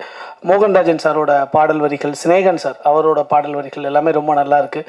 அந்த தாலாட்டு பாட்டில் எனக்கு அந்த வரி ரொம்ப பிடிச்சிருந்தது. அந்த அருகம்புல்லும் சிகரமே எறும்பை கேளு அது சொல்லுமே அப்படின்னு சொல்லி அது ரொம்ப பிடிச்சிருந்தது. ஸோ ஒட்டுமொத்த படக்குழுவினருக்கும் என்னுடைய அன்பும் வாழ்த்துக்களும். நன்றி, வணக்கம். அனைவருக்கும் வணக்கம். எனக்காக சில மோட்டிவேஷனுக்காக சில தத்துவங்கள் எழுதிக்குவேன். ஸோ அதில் ஒரு தத்துவத்தை சொல்லிட்டு ஆரம்பிக்கலான்னு இருக்கேன். நான் என்பவனுக்கு உலகை தெரியாது, நானா என்பவனுக்கு தன்னை தெரியாது, நானும் என்பவனுக்கு தோல்வி கிடையாது. இந்த நானும் என்பவனுக்கு தோல்வி கிடையாது வந்து எங்கள் கதாநாயகன் சசிகுமார் சாரும் அடங்குவார். எப்பயுமே அவர் அவ்வளோ பொயட்டாக இருப்பார். அவரை பற்றி சொல்லணும், ரொம்ப ஹாப்பியாக இருக்குது இந்த மேடையில் நான் நிற்கிறதுக்கு. ஏன்னா இந்த வருடத்தில் ஒரு பெரிய ஹிட் படத்தில், டூரிஸ்ட் ஃபேமிலிங்கிற படத்தில் நானே எல்லாமே முழு பாடல்களும் உங்களுக்கு நான் எழுதியிருக்கிறதுல பெரிய எனக்கு சந்தோஷம் சார். ஏன்னா நம்மளை தூக்கி வளர்த்தவங்க கொஞ்சம் சறுக்கி மறுபடியும் ஒரு ஃபீனிக்ஸ் மாதிரி உயர பறக்கும்போது ஒரு சந்தோஷம் வரும்ல, அது பெரிய போதை. அந்த சந்தோஷத்தை நான் வந்து இந்த மேடையில் ரொம்ப அனுபவிக்கிறேன்.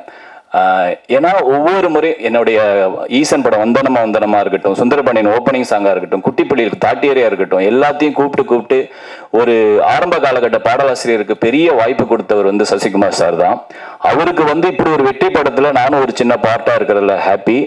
அந்த படத்துக்கு அப்புறம் இன்னொரு படமாக வர்றது ஃப்ரீடம். அந்த படத்துலேயும் நான் ஒரு பாடல் எழுதியிருக்கிறேன் அப்படிங்கிறதுல எனக்கு பெரிய பெரிய மகிழ்ச்சி சார். ரொம்ப இன்னும் நான் உங்களோட தொடர்ந்து வேலை செய்யணும். அருண் பாரதி சொன்னார், இது வந்து நான் உங்களோட சேர்ற முதல் படம்னு. என்னோட முதல் பாடல் வெற்றி பாடலே உங்களோட தான். அது எனக்கு ஒரு பெரிய பரிசா நான் என் வாழ்க்கை கொடுத்ததா நினைச்சுக்கிறேன். இந்த படத்துல வந்து சினேகன் சார் வந்து ஒரு லவ் சாங் எழுதியிருக்காரு. அதுல நீங்க எத்தனை பேர் அதை கவனிச்சிங்கன்னு தெரியல. 2வது சரணத்துல ஒரு அகதியோட அதை வந்து 4 வரிகளில் சூப்பரா சொல்லியிருப்பாரு. அண்ணன் இங்க இல்ல, ஸ்டேஜில் இல்லை, இருந்தாலும் அதை நான் பதிவு பண்ண ஆசைப்படுறேன். நிலமற்ற நிலத்தில் நின்றாலும் காதல் நீங்காத நிழலை தருகிறதே எங்கும், ராவண தேசத்து ராஜா ராணி பரிவாரம் இல்லாமல் வருதே பவனி அப்படின்னு எழுதியிருப்பாரு. அது கதைக்கும் சூப்பரா பொருந்திருக்கு. ஏன்னா முதல்ல வந்து இந்த வரிகளை செலக்ட் பண்ண இசையமைப்பாளருக்கும் சத்யசிவா சாருக்கும் பெரிய நன்றி சொல்லிக்கிறேன். ஏன்னா என்னதான் கவிஞர்கள் எழுதினாலும் அதை ஓகே பண்ற இடத்துல நீங்க 2 பேர் தான் இருக்கீங்க சார். ஸோ இந்த வரிகளை நீங்க சினேகன் சாருக்கு ஓகே பண்ணதுக்கு ரொம்ப ரொம்ப நன்றி. அவர் சார்பாக நான் சொல்லிக்கிறேன். அதுக்கு அடுத்தது வந்து பாத்தீங்கன்னா என்னோட பாடல் தாலாட்டு பாடல். இந்த பாடலை பற்றி நான் டூரிஸ்ட் ஃபேமிலி வந்து ஷூட்டிங் ஸ்பாட்டில் வந்து சசிகுமார் சாருக்கு சொன்னேன், சார் அந்த தாலாட்டு பாட்டு நான் தான் எழுதியிருக்கேன். அப்படியா, சூப்பராக, அது ரொம்ப பிடிக்கும் அப்படின்னாரு. இப்போ அந்த வரிகளை பார்த்துட்டு நம்ம பாட்டிலேருந்தே ஒரு வரியை தூக்கி போட்டேன்னு சொல்லி எனக்கு ஞாபகப்படுத்தி சொன்னார். அது நான் சொல்லிடுறேன் இந்த லைனை.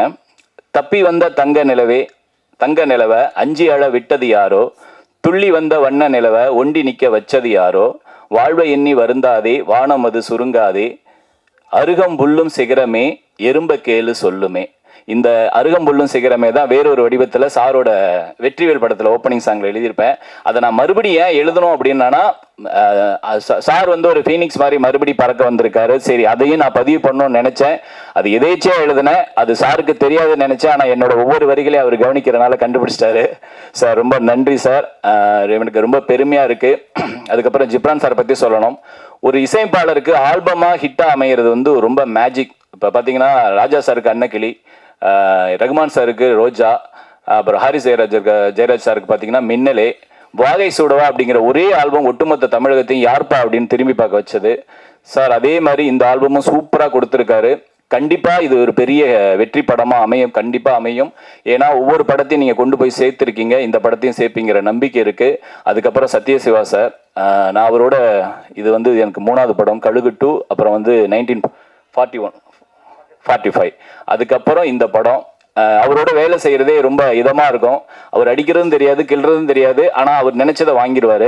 ரொம்ப ரொம்ப ஹாப்பி சார் உங்களோட வேலை செய்கிறதுல. ஜிப்ரான் சாரோட வேலை செய்கிறது வந்து ஒரு அது மட்டும் சொல்லிடுறேன். நிறைய பேருக்கு கண்டிப்பாக அது எல்லாருக்கும் பிடிக்கும்னு நம்புகிறேன். ஒரு பாடல் வந்து சூழல் உருவானோன்னே இவர் தான் எழுதுறாங்கன்னு தெரிஞ்சோன்னா அவர் நம்பரை வாங்கி ஒரு வாட்ஸ்அப் குரூப் போட்டுருவார். நம்ம பாட்டுக்கு ஆப்ஷன் எழுதி கொடுத்துட்டே இருக்கணும். கடைசியாக அப்புறம் எனக்கும் டைரக்டருக்கும் பிடிச்சதை பார்ப்பாரு, அப்புறம் அவருக்கு பிடிச்சதை செலக்ட் பண்ணுவார். அதுக்கப்புறம் எங்கள் 2 பேருக்கும் எங்கள் 3 பேருக்கும் பிடிச்சது ஓகே ஆகி அந்த ஒரு வடிவமாக வரும். அது எனக்கு ஒரு பெரிய மாபெரும் ஒரு புது அனுபவமாக இருந்தது. ரொம்ப ஹாப்பியாக இருந்தது.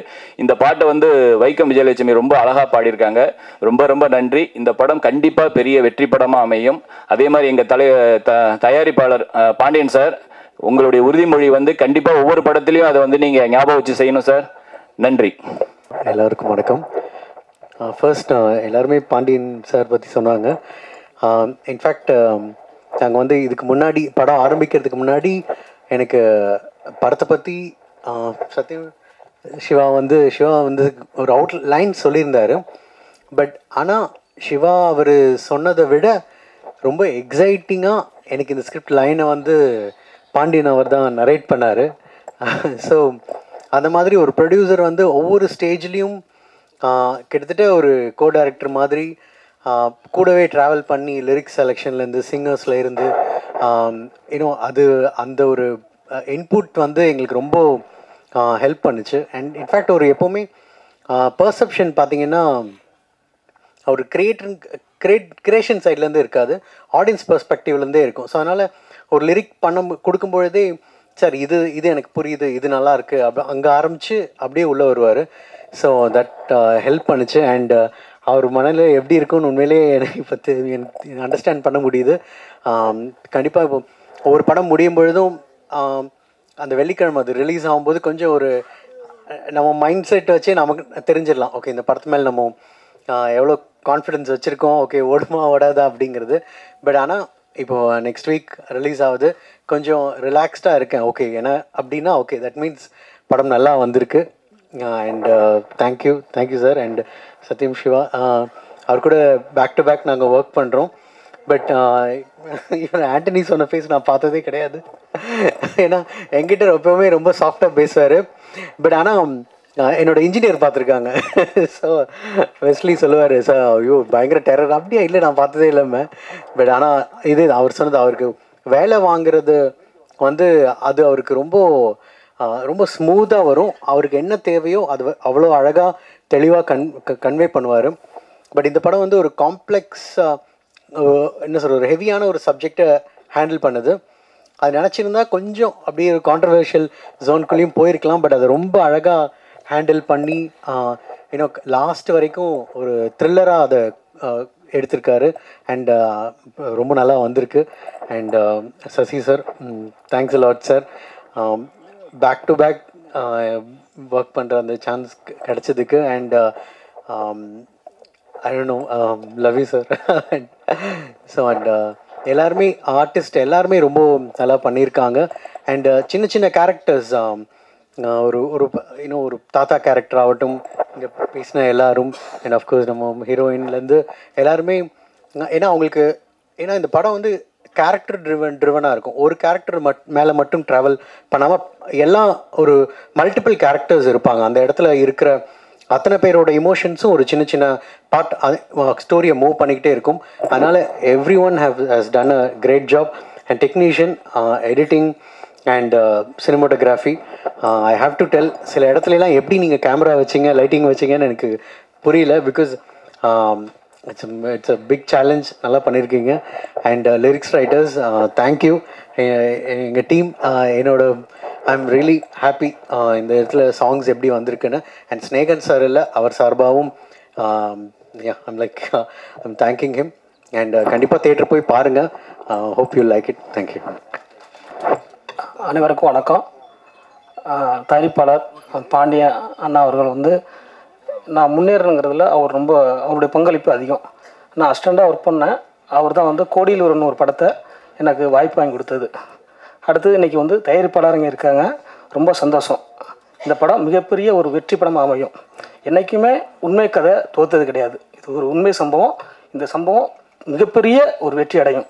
ஏன்னா இந்த ஆண்டு நந்தன் படம் சிறந்த கதை, அதே மாதிரி வர்ற ஆண்டு இந்த படமும் சிறந்த ஒரு கதை, ஏதோ ஒரு அவார்டு, ஏதோ ஒரு விருதுகளை இந்த படம் பெறும். ஏன்னா ஒரு உண்மை சம்பவம். ஏன்னா என் லைஃப்பில் நடந்தது. நாங்கள்லாம் ஸ்ரீலங்காவிலேருந்து வந்தவங்க. அதனால் என் லைஃப்பில் நடந்தது. எங்கள் அப்பா அம்மா வந்து ஒரு 50 ஆண்டுகள் இங்கே வந்திருக்கோம். எனக்கு 37 வயசு ஆகுது, ஒரு 50 வருஷம் இருக்கும். அதனால் இந்த படம் வந்து மிகப்பெரிய கனெக்டிவிட்டியாக இருந்துச்சு எனக்கு. அது மாதிரி எனக்கு வேலையாக பார்க்கும்போது அந்த டனல் ஒன்று சொன்னாங்கல்ல, அது ஒரு டிராயிங் பண்ணி டேரக்டர் காமிச்சிட்டு ஒரு மினியேச்சர் ஃபஸ்ட்டு ஒன்று பண்ணோம். படம் ஆரம்பிக்கிறதுக்கு முன்னாடி இந்த படத்தில் வந்து மினியேச்சர் பண்ணோம். மினியேச்சர் பண்ணி அப்போ சசியார் வந்து பார்த்துட்டு அது மேக்கிங்காக எப்படி பண்ணலாம், ஏன்னா செலவும் பண்ணணும், அது நல்லா மிகப்பெரிய ஒரு பிரமாண்டமாக இருக்கணும் அதில். ஏன்னா கேமரா வைக்கணும், கேமரா ஒர்க்கிங் பிளேஸ் போகணும். ஏன்னா நம்ம வந்து ஒரு ஸ்டூடியோவில் செட்டு போடலாம், ஆனால் அங்கே செட்டு போடும்போது ஒர்க்கிங் பிளேஸ் பண்ண முடியாது. அதனால் அது எப்படி மேக்கப் பண்ணலாம்னு சொல்லிட்டு எல்லாம் சேர்ந்து பேசி அது மிகப்பெரிய ஒரு பிரமாண்டமாக ஒரு விஷயம் பண்ணோம். அதன் பிறகு ஒரு அகதிகள் முகாம் ஒன்று பண்ணோம். அதுவும் அப்படி தான். ஏன்னா அகதிகள் முகாம் வந்து ஒரு லைவாக ஒரு விஷயம் ட்ரை பண்ணணும். எந்த ஒரு விஷயமும் ஆர்டிஃபிஷியலாக தெரிஞ்சிடக்கூடாது. அந்த மாதிரி ரொம்ப கஷ்டப்பட்டு நான் மெனக்கடுவேன் எப்பயுமே. இந்த படத்தை அப்படி தான் மெனக்கட்டேன். நல்லா வந்திருக்கு, விஷுவலாக பார்க்கும்போது நல்லா வந்திருக்கு. சசி அண்ணன் கூட எனக்கு 3வது படம், நந்தன் படம் ஒர்க் பண்ணேன். நல்ல படம். அது ஒரு உண்மை கதை, தமிழ்நாட்டு அளவில் பேசப்பட்ட படம். அதே மாதிரி நம்ம படமும் பேசப்படும், மிகப்பெரிய வெற்றி அடையும். சத்யசிவா சாருக்கு தேங்க்ஸ் சொல்லிக்கிறேன். கேமராமேன் உதயணனுக்கு நான் தேங்க்ஸ் சொல்லிக்கிறேன். ஏன்னா நம்ம எப்படினாலும் ஒர்க் பண்ணி கொடுத்துடலாம், ஆனால் அது அழகாக அந்த ஃப்ரேமில் காமிக்கிறது உதயண்ணா நம்ம அழகாக காமிச்சிருப்பார். யாராச்சும் பேர் விட்டு போயிருந்தால் மன்னிச்சுக்கணும். வணக்கம், நன்றி. ஃப்ரீடம் திரைப்படத்திற்கு இசை வெளியீட்டு விழாவுக்கு வருகை தந்துள்ள நண்பர்கள் அனைவருக்கும் என்னுடைய வணக்கம். உண்மையாகவே இந்த ட்ரெய்லர் பார்க்கும்போது ஒரு ஃப்ரெஷ்ஷாக ஒரு படத்தை பார்க்குற மாதிரி இருந்தது. ரொம்ப நாளுக்கு அப்புறம் ஒரு உண்மை சம்பவத்தின் அடிப்படையில் இந்த கதையை பார்க்கும்போது தமிழ் சினிமாவுக்கு ஒரு புதிய வரவாக தான் அந்த திரைப்படம் எனக்கு தெரிஞ்சுது. இந்த திரைப்படத்தோட தயாரிப்பாளர் எனக்கு வந்து மிக நெருங்கிய நண்பர். என்னோடய வீட்டில் ஒரு ஆஃபீஸ் வாடகை இருக்கும்போது அதனுடைய படத்தோட தயாரிப்பு நிர்வாகியாக இருந்தார். சர்வசாதாரணமாக அவர்கிட்ட பேசிகிட்டு இருப்போம். இப்போ சினிமாவை பற்றி ரொம்ப நேசமாக இப்போ ஸ்டேஜில் பேசினார் இல்லையா, அது மாதிரி அந்த உள்ளன்போடு உண்மையாகவே எப்பவும் பேசுவார். அப்போ ஒரு நாள் சொன்னார், சார் இது மாதிரி நான் ஒரு படம் பண்ண போகிறேன். அப்படியா, ஏன்னா இப்போ பெரிய பெரிய ப்ரொடக்ஷன்ஸே படம் பண்ண தடுமாறிட்டு இருக்கும்போது எப்படி பாண்டியன் நீங்கள் ஆரம்பிக்க போகிறீங்கன்னா, இல்லை சார் சசி ஹெல்ப் பண்ணுறேன்னு சொன்னார். அப்புறம் சிவா ஒரு கதை சொன்னார்னு சொன்னார். அந்த கதை எனக்கு படம் ஆரம்பிக்கிறதுக்கு முன்னாடி என்கிட்ட சொன்னார். நான் ஒரு படத்தை டைரக்ட் பண்ணணும்னு நினச்ச சில படங்களில் இந்த படம் ஒரு படம். சிவா இந்த படத்தை கதையை எனக்கு சொல்லும்போது இந்த படத்தை நான் டைரக்ட் பண்ணணும் அப்படின்னு நினச்சேன். ஏன்னா எனக்கு ரொம்ப நெருங்கிய ஒரு படமாக இருந்தது. நான் வந்து ரொம்ப வார் ஃபிலிம்ஸ் நிறைய பார்ப்பேன். எனக்கு வந்து லைஃப்பில் வந்து கிரேட் எஸ்கேப், பேசேஜ், வேரிகல்ஸ்டர் இந்த 3 படமும் வந்து ஒரு 100 தடவை மேலே பார்த்துருப்பேன். அதனோட சாயலில் ஒரு படமும், அதுக்கப்புறமும் உண்மை நிகழ்ச்சியை, வேலூரில் நடந்த ஒரு உண்மை நிகழ்ச்சியை ரொம்ப அழகாக வந்து அதை ஃபார்ம் பண்ணி ஒரு மனித குலத்தில் ஒரு பகுதியோட ஒரு மனிதர்களோட வாழ்க்கையை ஒரு அழகாக வந்து அந்த கதை வந்து விளக்கி சொல்லியிருந்தது. இப்போ யாரோ சொன்னாங்க வந்து சிவா சொன்னதை விட பாண்டியன் சொல்லும்போது ரொம்ப எமோஷனலாக சொன்னார்னு முன்னாடி பேசினவங்க யாரோ சொன்னாங்க. அந்த வகையில் ரொம்ப சிறப்பாக சொன்னார் உங்கள் கதையை வந்து பாண்டியன்கிட்ட. உண்மையாகவே பாண்டியனுக்கு ஒரு நல்ல நேரம் தான். ஏன்னா நல்ல நேரம் எப்படி வரும்னா, அந்த அமையிற சுச்சுவேஷன் வந்து ரொம்ப தானாக சேர்ந்து அமையும். ஏன்னா வந்து இந்த படத்துக்கு வந்து ஃப்ரீடம் பேர் வச்சுருக்காங்க. எப்பவுமே ஃப்ரீடம் சாதாரணமாக வராது, கஷ்டப்பட்டு தான் வரும். கஷ்டப்பட்டு வந்தால் அது ஃப்ரீடம் கிடையாது. எந்த ஃப்ரீடத்துக்கு நம்ம ஆசைப்படுறோமோ அந்த ஃப்ரீடம் தலைப்பு சில நேரங்களில் வந்து அதை நமக்கு தெரியாமல் அதை தீர்மானிக்கும். ஃப்ரீடம் படம் தலைப்பு வைக்கும்போது அது வந்து அவர் சிரமப்பட்டு தான் அந்த படத்தை வந்து மூவ் பண்ணார். உண்மையாக நான் இங்கே ஸ்டேஜில் பார்க்கும்போது அந்த சிரமம்லாம் எதுவுமே இல்லாமல் மிக அழகாக வந்து ஒரு பிளான்டு சப்ஜெக்டை வந்து ஒரு 3-4 மாதத்துக்குள்ளே பண்ணால் எப்படி வந்து ஒரு ஒழுங்கு நேர்த்தி இருக்குமோ அந்த ஒழுக்கத்தை நேர்த்தியாக அந்த திரைப்படம் அமைஞ்சிருக்கு. இதுக்கு வந்து உங்களுக்கு அமைந்த யூனிட்டு தான் காரணம்.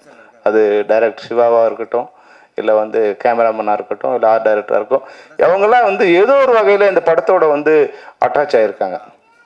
அதுபோல் வந்து நம்ம சசி சாரும் வந்து தயாரிப்பாளர்களுக்கு மிக இணக்கமான, மிக உண்மையான ஒரு நெருங்கிய நண்பராக இருக்கார். ஏன்னா நான் என்னுடைய உதவியாளர் ஒருத்தருக்கு ஒரு கதையை கேட்டால் அந்த கதை நல்லா இருந்தது. உடனே அவருக்கு ஃபோன் பண்ணி, சசி இது மாதிரி ஒரு கதை இருக்குது கேளுங்க என்ன. நான் ஒரு 10-15 பேருக்கு சொல்லியிருக்கேன்.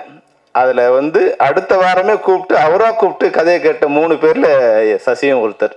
ஏன்னா நடிகர்கள் வந்து நம்ம சொன்ன உடனே கேட்கணும் இல்லை, அந்த கதையை கேட்டு சார் நல்லா இருக்குது நான் பண்ணுறேன், இதில் சின்ன சின்ன கரெக்ஷன் சார் பண்ணுறேன்னு சொல்லியிருந்தார். அந்த வகையில் ஒரு உண்மையான ஒரு மனிதராக, தயாரிப்பாளருக்கு உதவக்கூடிய மனிதராக, அப்புறம் பட்ஜெட் போடும்போது ஒரு விஷயம் அப்போ அந்த தயாரிப்பாளர் சொன்னார், எப்படி அடுத்த படம் எப்படி பண்ணீங்க ராஜான்னு கேட்கும்போது சொன்னார், இல்லை சார் சசியும் நானும் வந்து ஒரு அண்டர்ஸ்டாண்டிங்கில் பண்ணுறோம். அது உண்மையாகவே சசி போல் எல்லா நடிகர்களும் பண்ணான்.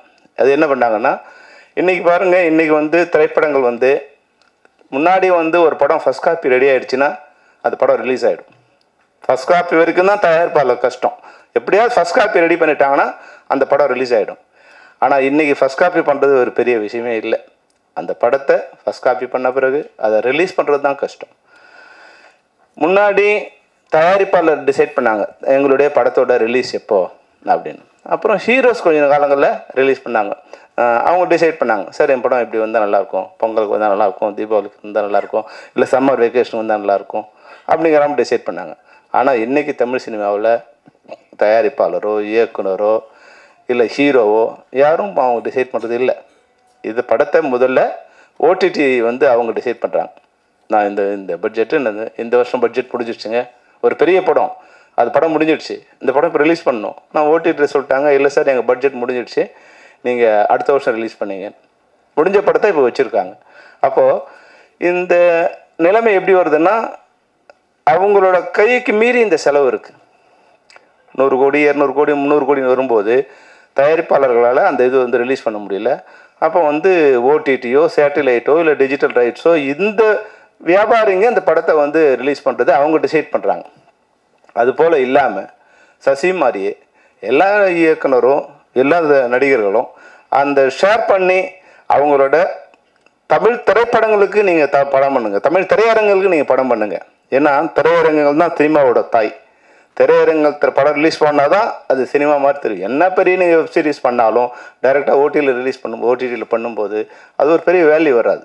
ஆனால் திரையரங்கில் படம் பார்க்கும்போது அந்த டைரக்டருக்கும் ஒரு பெரிய வேல்யூ கிடைக்கும், ஹீரோவுக்கும் ஒரு பெரிய மாஸ் கிடைக்கும். இப்போ ஜெய்பீம் படம்லாம் வந்து ஒருவேளை திரையரங்கில் ரிலீஸ் பண்ணியிருந்தா அதனோட ரீச் சார்பட்டா பரம்பரையெல்லாம் திரையரங்கில் ரிலீஸ் பண்ணியிருந்தா அதனுடைய வேல்யூ வந்து மிக பிரம்மாண்டமாக இருந்திருக்கும்.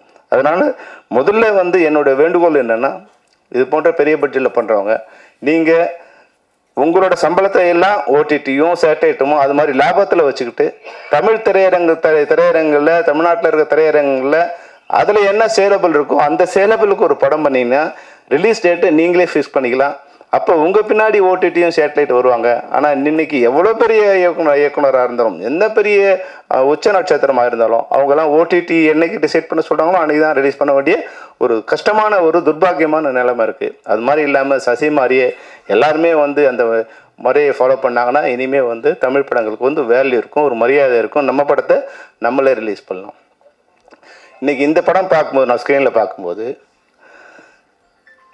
உண்மையாகவே ஒரு கஷ்டப்பட்ட ஒரு சமூகம், ஒரு மனித குலத்தில் ஒரு சமூகம் எப்படி தன்னுடைய சுதந்திரத்துக்காக எப்படி போராடுது, அது சுதந்திரம் சொந்த நாட்டில் எப்படி மறுக்கப்படுது, நட்பாக வந்த நாட்டில் எப்படி மறுக்கப்படுது. இப்போ நான் வந்து லாஸ்ட் இயர் வந்து ஜனவரி மாதம் வந்து யாழ்ப்பாணம் போயிருந்தேன். போகும்போது அங்கே எல்லாமே இருக்கிற ஒரு 1000 கிலோமீட்டருக்கு நாங்கள் வந்து ஒரு வாரம் வந்து எல்லா இடத்தையும் சுற்றி அங்கே ட்ராவல் பண்ணோம்.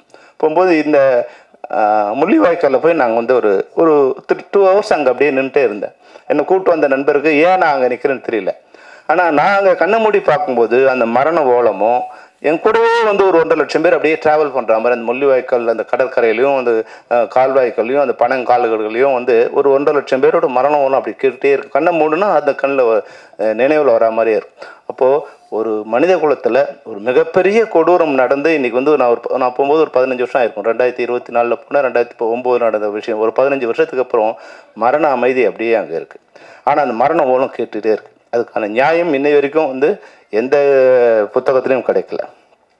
அங்கேருந்து வந்த அங்கேயும் வாழ முடியல, அங்கேருந்து வந்த தொப்புள் கொடி ஒருவனும் வாயில் சொல்லிக்கிறோம், பேப்பரில் எழுதுகிறோம், மேடையில் பேசுகிறோம். ஆனால் அங்கேருந்து வர்றவங்களுக்கு என்ன மாதிரியான இங்கே நிலைமை இருக்குது, இங்கே வேறு ஏதோ ஒரு பிரச்சனை நடக்கும்போது என்ன மாதிரியான சூழ்நிலை அவங்கள மாட்டிக்கிறாங்க. அப்படின்போது நான் வந்து இது போன்ற ஒரு திரைப்படத்தை எடுக்கும்போது என்னோடய லைஃபே வந்து ஏறக்குறைய க்ளோஸ் ஆகிற ஒரு சுச்சுவேஷன் வந்துடுச்சு. ஃப்ரீடம்ங்கிறது வந்து இந்தியாவில் ரொம்ப கஷ்டம். இந்தியாவில் திரைப்படங்களை உண்மை சம்பவத்தை எடுக்கிறது ரொம்ப கஷ்டம். இங்கே நீங்கள் என்ன வேணாலும் பொய் சொல்லலாம், என்ன வேணாலும் ஆபாசமாக எடுக்கலாம், எவ்வளோ வந்து கற்பனைகள் சொல்லலாம், மூட நம்பிக்கைகள் சொல்லலாம். ஆனால் உண்மையை சொல்லி படம் எடுக்கிறது ரொம்ப கஷ்டம். உண்மை எல்லாருக்கும் வலிக்கும். எதிர்கட்சிக்கு வலிக்கும், ஆளுங்கட்சிக்கும் வலிக்கும், அதிகார வர்க்கத்துக்கு வலிக்கும், மீடியாவுக்கும் வலிக்கும். அந்த உண்மை வந்து தங்களை சம்மந்தப்படும் போது அந்த உண்மை யாரும் ஏற்றுக்கிறது இல்லை. அப்போது அதிலிருந்து நான் ரொம்ப ஸ்டாப் பண்ணிட்டேன். வேண்டாம், உண்மை கதைகளை எடுத்து நம்ம வாழ்க்கையை இனிமேல் வந்து நம்ம சிரமப்படுத்திக்க வேணாம். ஆனால் இதில் பார்க்கும்போது அடுத்து ஒரு உண்மை கதையை பார்க்கும்போது அதை தொடர்பாக இது இந்த சம்பவங்கள் அமைஞ்சிருக்கும் பார்க்கும்போது மிக இமோஷனலாக இது அந்த சென்சாரில் மாட்டாமல் எந்த அளவுக்கு வந்து நமக்கு சட்டம் அனுமதிச்சிருக்கோ அந்த அளவுக்கு அந்த உண்மையை சொல்லி அதை வந்து வெளியே கொண்டு வந்திருக்காங்க. உண்மையாக வந்து சசிகுமாருக்கும் சத்யசிவாவுக்கும் என்னுடைய நண்பர் பாண்டியனுக்கும் அதில் ஹீரோயின் நடித்த லிஜோமலுக்கும் படத்தில் காமெடி இருக்கோ இல்லையோ மணிகண்டன் வந்து ஒரு 1/2 hour ஒரு காமெடி ஷோ நடத்திட்டு போனார். சாரி ஆண்டனி மன்னிச்சுக்கணும். ஆண்டனி வந்து ஒரு காமெடி ஷோ நடத்திட்டு போனார். அவர் சொல்லும்போது காமெடியாக இருந்தது. ஆனால் அதுக்கு பின்னால் இருக்க உண்மை எவ்வளோ வந்து அவங்க ரத்தம் சிந்திருக்காங்கன்னு தெரியுது. 2-3 தடவை சொல்லிட்டாங்க, சிவா உன்னை பற்றி ரொம்ப நாசுக்காக சொன்னார்.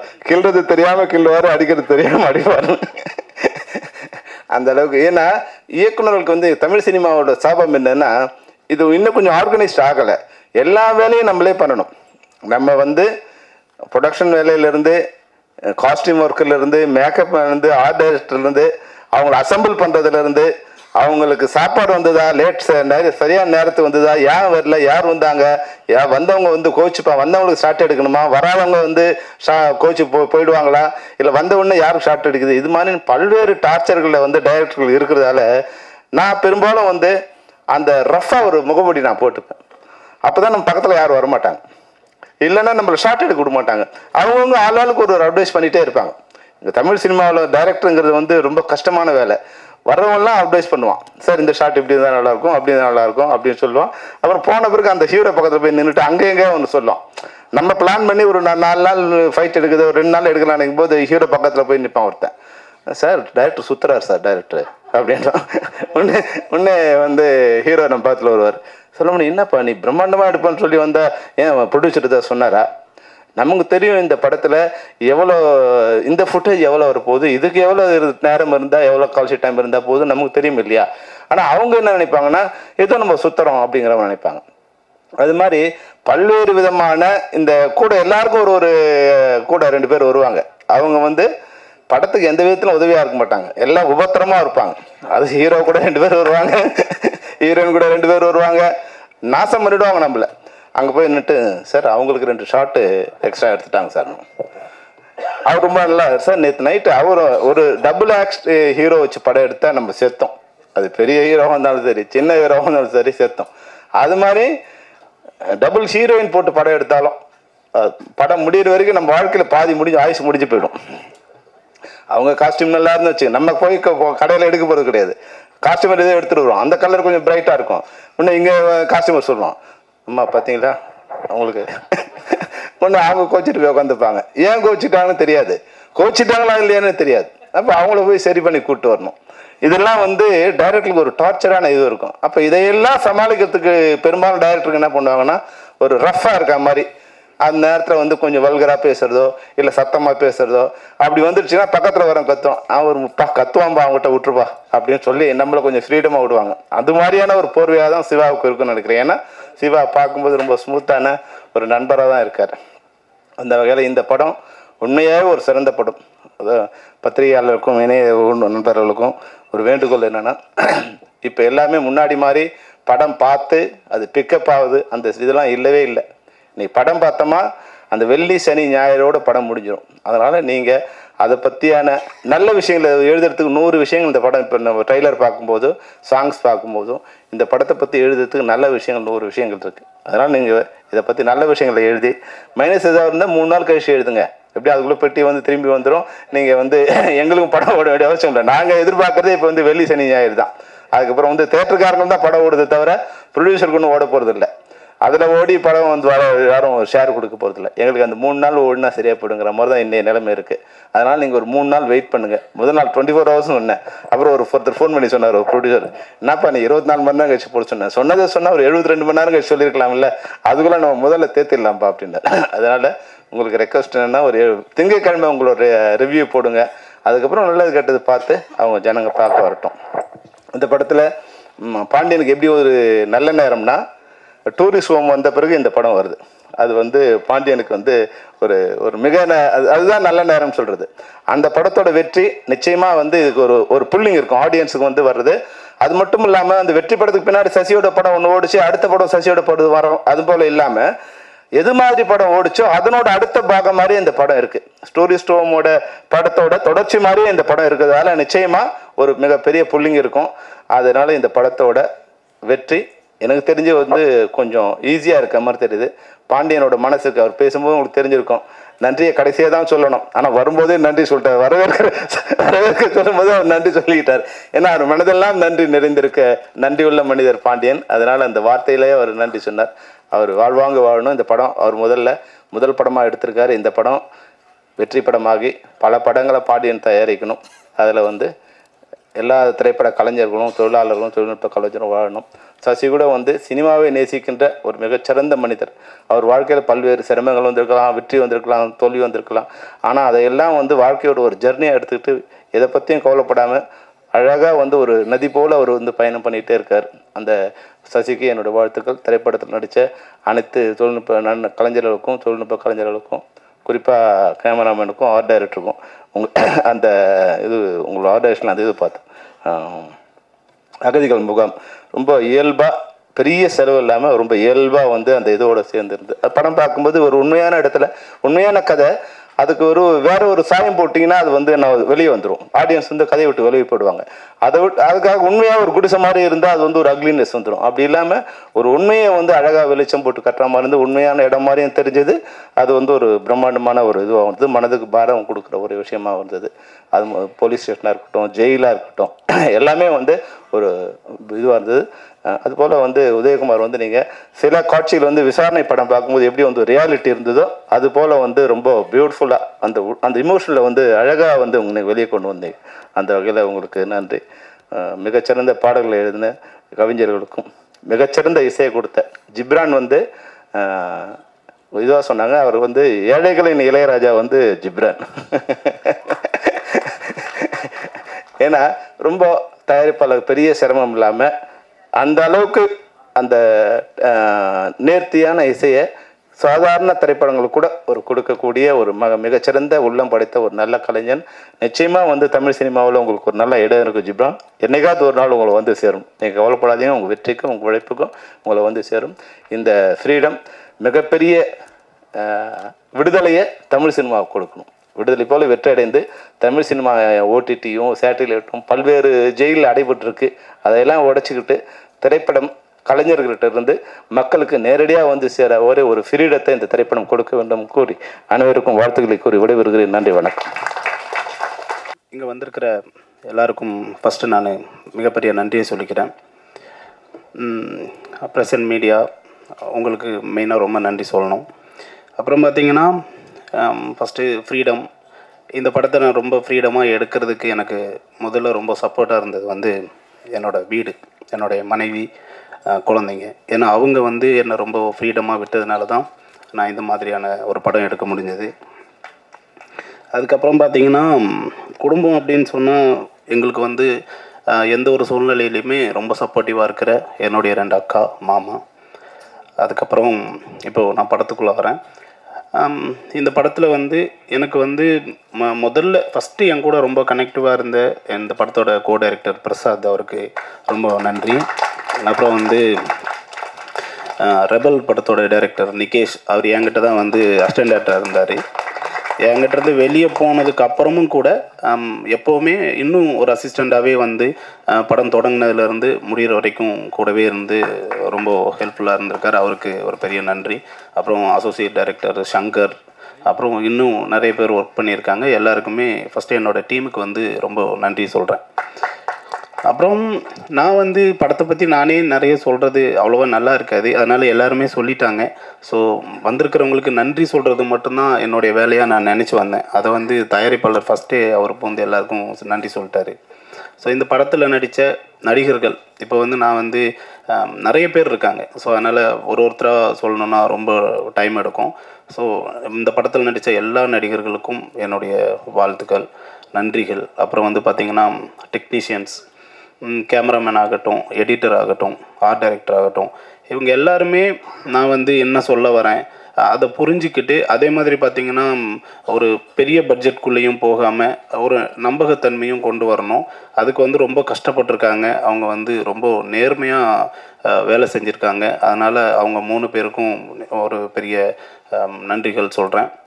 அப்புறம் ஜிப்ரான் சார் வந்து நிஜமாகவே வந்து ஒரு தவிர்க்க முடியாத ஒரு இசையமைப்பாளர். அதுவும் வந்து பார்த்திங்கன்னா பின்னணி இசையில் வந்து அவர் அடிச்சுக்க நிஜமாகவே ஆள் இல்லைன்னு சொல்லலாம். நம்ம ஒரு விஷயத்தை நம்ம வந்து எடுத்திருப்போம், அதை எடிட் பண்ணியிருப்போம், நம்ம ஒரு ஃபீல்டில் வந்து அதை உள்வாங்கியிருப்போம். ஆனால் அவர்கிட்ட போயிட்டு அது வெளியே வரும்போது பார்த்திங்கன்னா அதுக்கு வந்து வேறு ஒரு பரிணாமம் இருக்கும். ஸோ அந்தளவுக்கு நம்மளே எதிர்பார்த்துருக்க மாட்டோம். அந்த ஃபீலை வந்து அவ்வளோ மிக சரியாக கொடுத்துருப்பாரு. அதனால் அவர் கூட நான் கண்டிப்பாக அடுத்தடுத்த படங்கள் பண்ணுவேன். ஏன்னா எனக்கு அவர் கொடுத்த அந்த சப்போர்ட் வந்து ரொம்ப ஜாஸ்தி இந்த படத்தில். Thank you sir. அப்புறம் பார்த்திங்கன்னா லிஜோமோல், இப்போது சசிகுமார் சாருக்கும் அவங்களுக்கும் ஒரு பெரிய ஒற்றுமை இருக்குது. என்னென்னா ஒருத்தர் நல்லவராக காட்டணும் அப்படின்னா வந்து அவருக்கு ஒரு இது நான் சொல்ல நிறைய பேர் கமெண்ட்ஸாக சொல்கிறது தான், அவங்களுக்கு ஒரு 4-5 சீன் வைக்கணும். ஆனால் சசிகுமார் சாரை காமிச்சா அவரை ஃபஸ்ட்டே அவர் நல்லவர் அப்படின்றதுக்கு அவருக்கு எந்த ஒரு சீனும் வைக்க தேவையில்லை. அதுதான் அதே மாதிரி தான் லிஜோமோல். அதாவது ஒரு பாவப்பட்டவங்க, ஒரு ஏழையானவங்க, ஒரு அனுதாபமானவங்க அப்படின்னா நீங்கள் வேறு எந்த ஆர்டிஸ்ட்டை போட்டாலும் அவங்களுக்கு ஆரம்பத்தில் ஒரு கதை சொல்லணும், அவங்களுக்கு நம்ம நிறைய டீட்டெயில் பண்ணணும். ஆனால் லிஜோமோல் அப்படி இல்லை. அவங்க வந்தால் போதும், ஓ இவங்க இந்த மாதிரியான ஒரு கேரக்டர் தான் அப்படின்றது ஈஸியாக நமக்கு கனெக்ட் ஆகிடும். இந்த படத்தில் நிஜமாகவே வந்து அவங்க வந்து ஒரு இலங்கை தமிழராக நடிச்சிருக்காங்க. ஸோ மற்ற நடிகர்களுக்கும் அவங்களுக்கும் இதில் ஒரு சின்ன வித்தியாசம் இருக்குது. என்னென்னா எல்லாருமே டயலாக் பேசும்போது தமிழில் பேசி அதுக்கப்புறம் டப்பிங்கில் வந்து ஸ்ரீலங்கன் தமிழில் பேசினாங்க. பட் அவங்க மட்டும்தான் ஸ்பாட்லேயே வந்து அந்த அந்த பாட்டி அவங்க கூட உட்காந்து ஒர்க் பண்ணி அவங்க தான் அப்படியே ஃபுல்லாகவே ஸ்பாட்டில் பேசும்போதே வந்து ஒரு ஸ்ரீலங்கன் தமிழ்லேயே பேசுவாங்க. ஸோ அது வந்து டப்பிங் ஆர்டிஸ்ட்டுக்கு வந்து பெரிய சப்போர்ட்டாக இருந்தது. அப்புறம் வந்து பார்த்திங்கன்னா செல்வமணி சார், அவர் வந்து என்னுடைய முதல் படத்துக்கு வந்தார், அதுக்கப்புறம் இப்போ தான் வந்திருக்காரு. ரொம்ப நன்றி சார். ஒரு இயக்குனரோட ஃபீலிங்கை புரிஞ்சுக்கிட்டு நம்ம ஏன் கோபமாக இருக்கோம், நம்மளை சுற்றி இருக்கிறவங்க நான் என்ன மனசுக்குள்ளே நினச்சிருக்கணும் அதை அப்படியே நீங்கள் சொல்கிறீங்க சார், அதுக்கு ஒரு பெரிய நன்றி. ஏன்னா எல்லாருமே நம்மளை அப்படி தப்பாக நினைப்பாங்க. ஏன்னா அந்த டைமில் அப்படி இருக்கக்கூடிய ஒரு சூழ்நிலை இருக்கும். ஏன்னா நம்ம ஒரு படம் எடுக்கிறோம், அது ஒரு காமெடியான ஒரு படமும் இல்லை, ஒரு உண்மைக்கு நிகரான ஒரு கதையை எடுக்கிறோம் அப்படின்னும் போது அந்த விஷயம் நல்லா வரணுன்றதுக்காக சில பல கோபங்கள் இருக்க தான் செய்யும். ஆண்டனி அந்த மாதிரி ஏதாவது இருந்தால் சாரி. அப்புறம் இந்த படத்துடைய தயாரிப்பாளர் பாண்டியன், அதாவது ஒரு முதல் படம் பண்ணுறதுக்கு வராரு. அப்போ அவர் நினச்சிருந்தா வந்து எது மாதிரியான கதைகளை வேணால் எடுத்துருக்கலாம். ஏன்னா அவர் வந்து கிட்டத்தட்ட 15 வருஷம் சினிமாவில் ஈபியாக இருக்கார். ஸோ அவருக்கு தெரியாத டைரக்டர்ஸ் இல்லை, அவர் பார்க்காத ஆளுங்க இல்லை. ஆனால் வந்து நான் ஒரு கதை சொல்கிறேன், அது வந்து ஒரு உண்மைக்கு நெருக்கமான ஒரு கதை. இந்த கதையை எடுக்கும்போது ஒரு தயாரிப்பாளராக எடுக்கிறதுக்கு எனக்கு ஈஸியாக இருக்கும். மேபி எனக்கு இதில் நல்ல பேர் வரலாம், ஒரு நல்ல ஒரு ஃபீல் குட்டான படம் அப்படின்னு சொல்லி ஒரு டைரக்டருக்கு நல்ல பேர் வரும், நடிச்சிருக்கிறவங்க எல்லாருக்குமே வந்து நல்ல நேம் வரும். ஆனால் ஒரு ப்ரொடியூசருக்கு பணம் வருமா அப்படின்ற ஒரு கேள்வி வந்து இங்கே இன்னும் இருக்குது. ஏன்னா இங்கே நம்ம இன்னுமே வந்து படம்னா கமர்ஷியலாக இருக்கணும் அப்படி தான் நினச்சி நிறைய பேர் உள்ளே வருவாங்க. ஆனால் வந்து நம்ம இப்போது ஒரு உண்மைக்கு நெருக்கமான ஒரு கதையை சொல்லும் போது அதை அவர் புரிஞ்சிக்கிட்டு, அதாவது மற்றவங்க பேசும்போது சொல்கிறாங்க பாருங்கள், நான் அவருக்கு ஒரு கதை சொன்னேன்னா அந்த கதையை அப்படியே உள்வாங்கி என்னை விட நல்லா சொல்லியிருக்காரு எல்லாருக்கும். எனக்கே இந்த விஷயம் இப்போ தான் தெரியுது. அப்போ அவர் வந்து இந்த கதைக்குள்ளே நல்ல ஒரு ட்ராவல் ஆகியிருக்காரு, ட்ராவல் ஆகி எல்லாருக்கிட்டையுமே சொல்லியிருக்காரு. படம் எடுத்து முடித்து பார்த்ததுக்கப்புறம் வந்து அவர் ரொம்ப ஹாப்பி ஆகிட்டார். ஸோ அவருக்கு வந்து இந்த விஜய் கணபதி பிக்சர்ஸ் வந்து நாங்கள் தான் வந்து ஒரு பிள்ளையார் சொல்லியாக இருக்கோம். இந்த படத்துக்கு அப்புறம் வந்து அவர் வந்து ஒரு மிகப்பெரிய ப்ரொடியூசராக வரணும், மேலும் நிறைய படங்கள் பண்ணணும் அப்படின்றது வந்து என்னுடைய மிகப்பெரிய ஆசை. பாண்டியன். அப்புறம் படத்தில் பிஆர்ஓ சதீஷாக இருக்கட்டும். சதீஷ் வந்து நம்ம ஒரு சில விஷயங்களை எடுத்துகிட்டு போகிறதுக்கு ரொம்ப கஷ்டப்பட தேவையில்லை. ஏன்னா அவருக்கு எல்லா விஷயமே வந்து ரொம்ப ஃபாஸ்ட்டாக கொண்டு போவார். நமக்கு நல்ல சப்போர்ட்டிவாக இருக்கார். அதே மாதிரி ராகவன், அப்புறம் டென் மியூசிக் ஜிதேஷ், இவங்க எல்லாருமே இந்த படத்துக்கு வந்து ஒரு பெரிய சப்போர்ட்டாக இருந்தாங்க அப்படின்னு சொல்லலாம். அப்புறம் எல்லாம் முடிஞ்சு கடைசியாக பார்த்தீங்கன்னா சசிகுமார் சார், அவரை பற்றி நிறைய சொல்கிறதுக்கு ஒன்றுமே இல்லை. உங்கள் எல்லாருக்குமே தெரியும். அவர் ஒரு யதார்த்தமானவர், ஒரு எல்லாருக்குமே ஒரு ஹெல்ப் பண்ணுற ஒரு ஆள். அவர்கிட்ட யாருக்கும் தெரியாத ஒரு சில விஷயம் என்ன அப்படின்னு நான் சொல்லணும்னு நினைக்கிறேன் அப்படின்னா, இப்போது ஒருத்தரோட முன்னாடி என்ன நடந்தது, அவங்க யார் எப்படி அப்படின்றத அவர் பார்க்கவே மாட்டார். ஸோ அவருக்கு தேவை இப்போ ப்ரெசண்டாக அவங்க யார் என்ன. ஏன்னா இதுக்கு முன்னாடி அவர் கூட நான் ஒரு படம் பண்ணேன், அந்த படம் சரியாக போகல. ஆனால் உடனே அடுத்த படம். ஸோ இப்போ வந்து பார்த்திங்கன்னா ஒரு வெற்றி படம் கொடுத்துட்டு அதே கூட்டணி திரும்ப படம் பண்ணும் போதே வந்து நிறைய பேர் அங்கேருந்து எதுக்கு தேவையில்லை அப்படி சினிமாவில் எவ்வளோ சொல்லுவாங்க. ஆனால் நாங்கள் இதுக்கு முன்னாடி பண்ண படம் வந்து அந்த அளவுக்கு போகல. ஸோ அப்போ அவருக்கு எவ்வளோ கமெண்ட்ஸ் போய் சொல்லியிருப்பாங்க, எவ்வளோ பிரச்சனைகள் இருந்திருக்கும். ஆனால் அவர் வந்து இந்த கதையையும் என்னையும் ரொம்ப நம்பினார். அதுக்கு ரொம்ப நன்றி சார். ஸோ அவ்வளோதாங்க. இந்த படம் வந்து ஜூலை 10 ரிலீஸ் ஆகுது. ஸோ நீங்கள் எல்லாருமே சப்போர்ட் பண்ணுங்கள். இந்த மாதிரி உண்மையாக நடந்த கதைகள் நிறைய இருக்குது. அது வந்து வெளியில் எடுத்துகிட்டு வரும்போது நமக்கு ஒரு புது எக்ஸ்பீரியன்ஸ் இருக்கும், நம்மளால் தெரிஞ்சுக்க முடியும். ஸோ நம்ம வந்து அதை புரியறதுக்கான வாய்ப்புகள் இருக்கும். ஸோ இந்த படம் நல்லா போகும்போது இன்னும் நிறைய உண்மை கதைகள் வெளியே வரும். ஸோ அதுக்கு நீங்கள் எல்லாருமே சப்போர்ட் பண்ணணும். ரொம்ப நன்றி.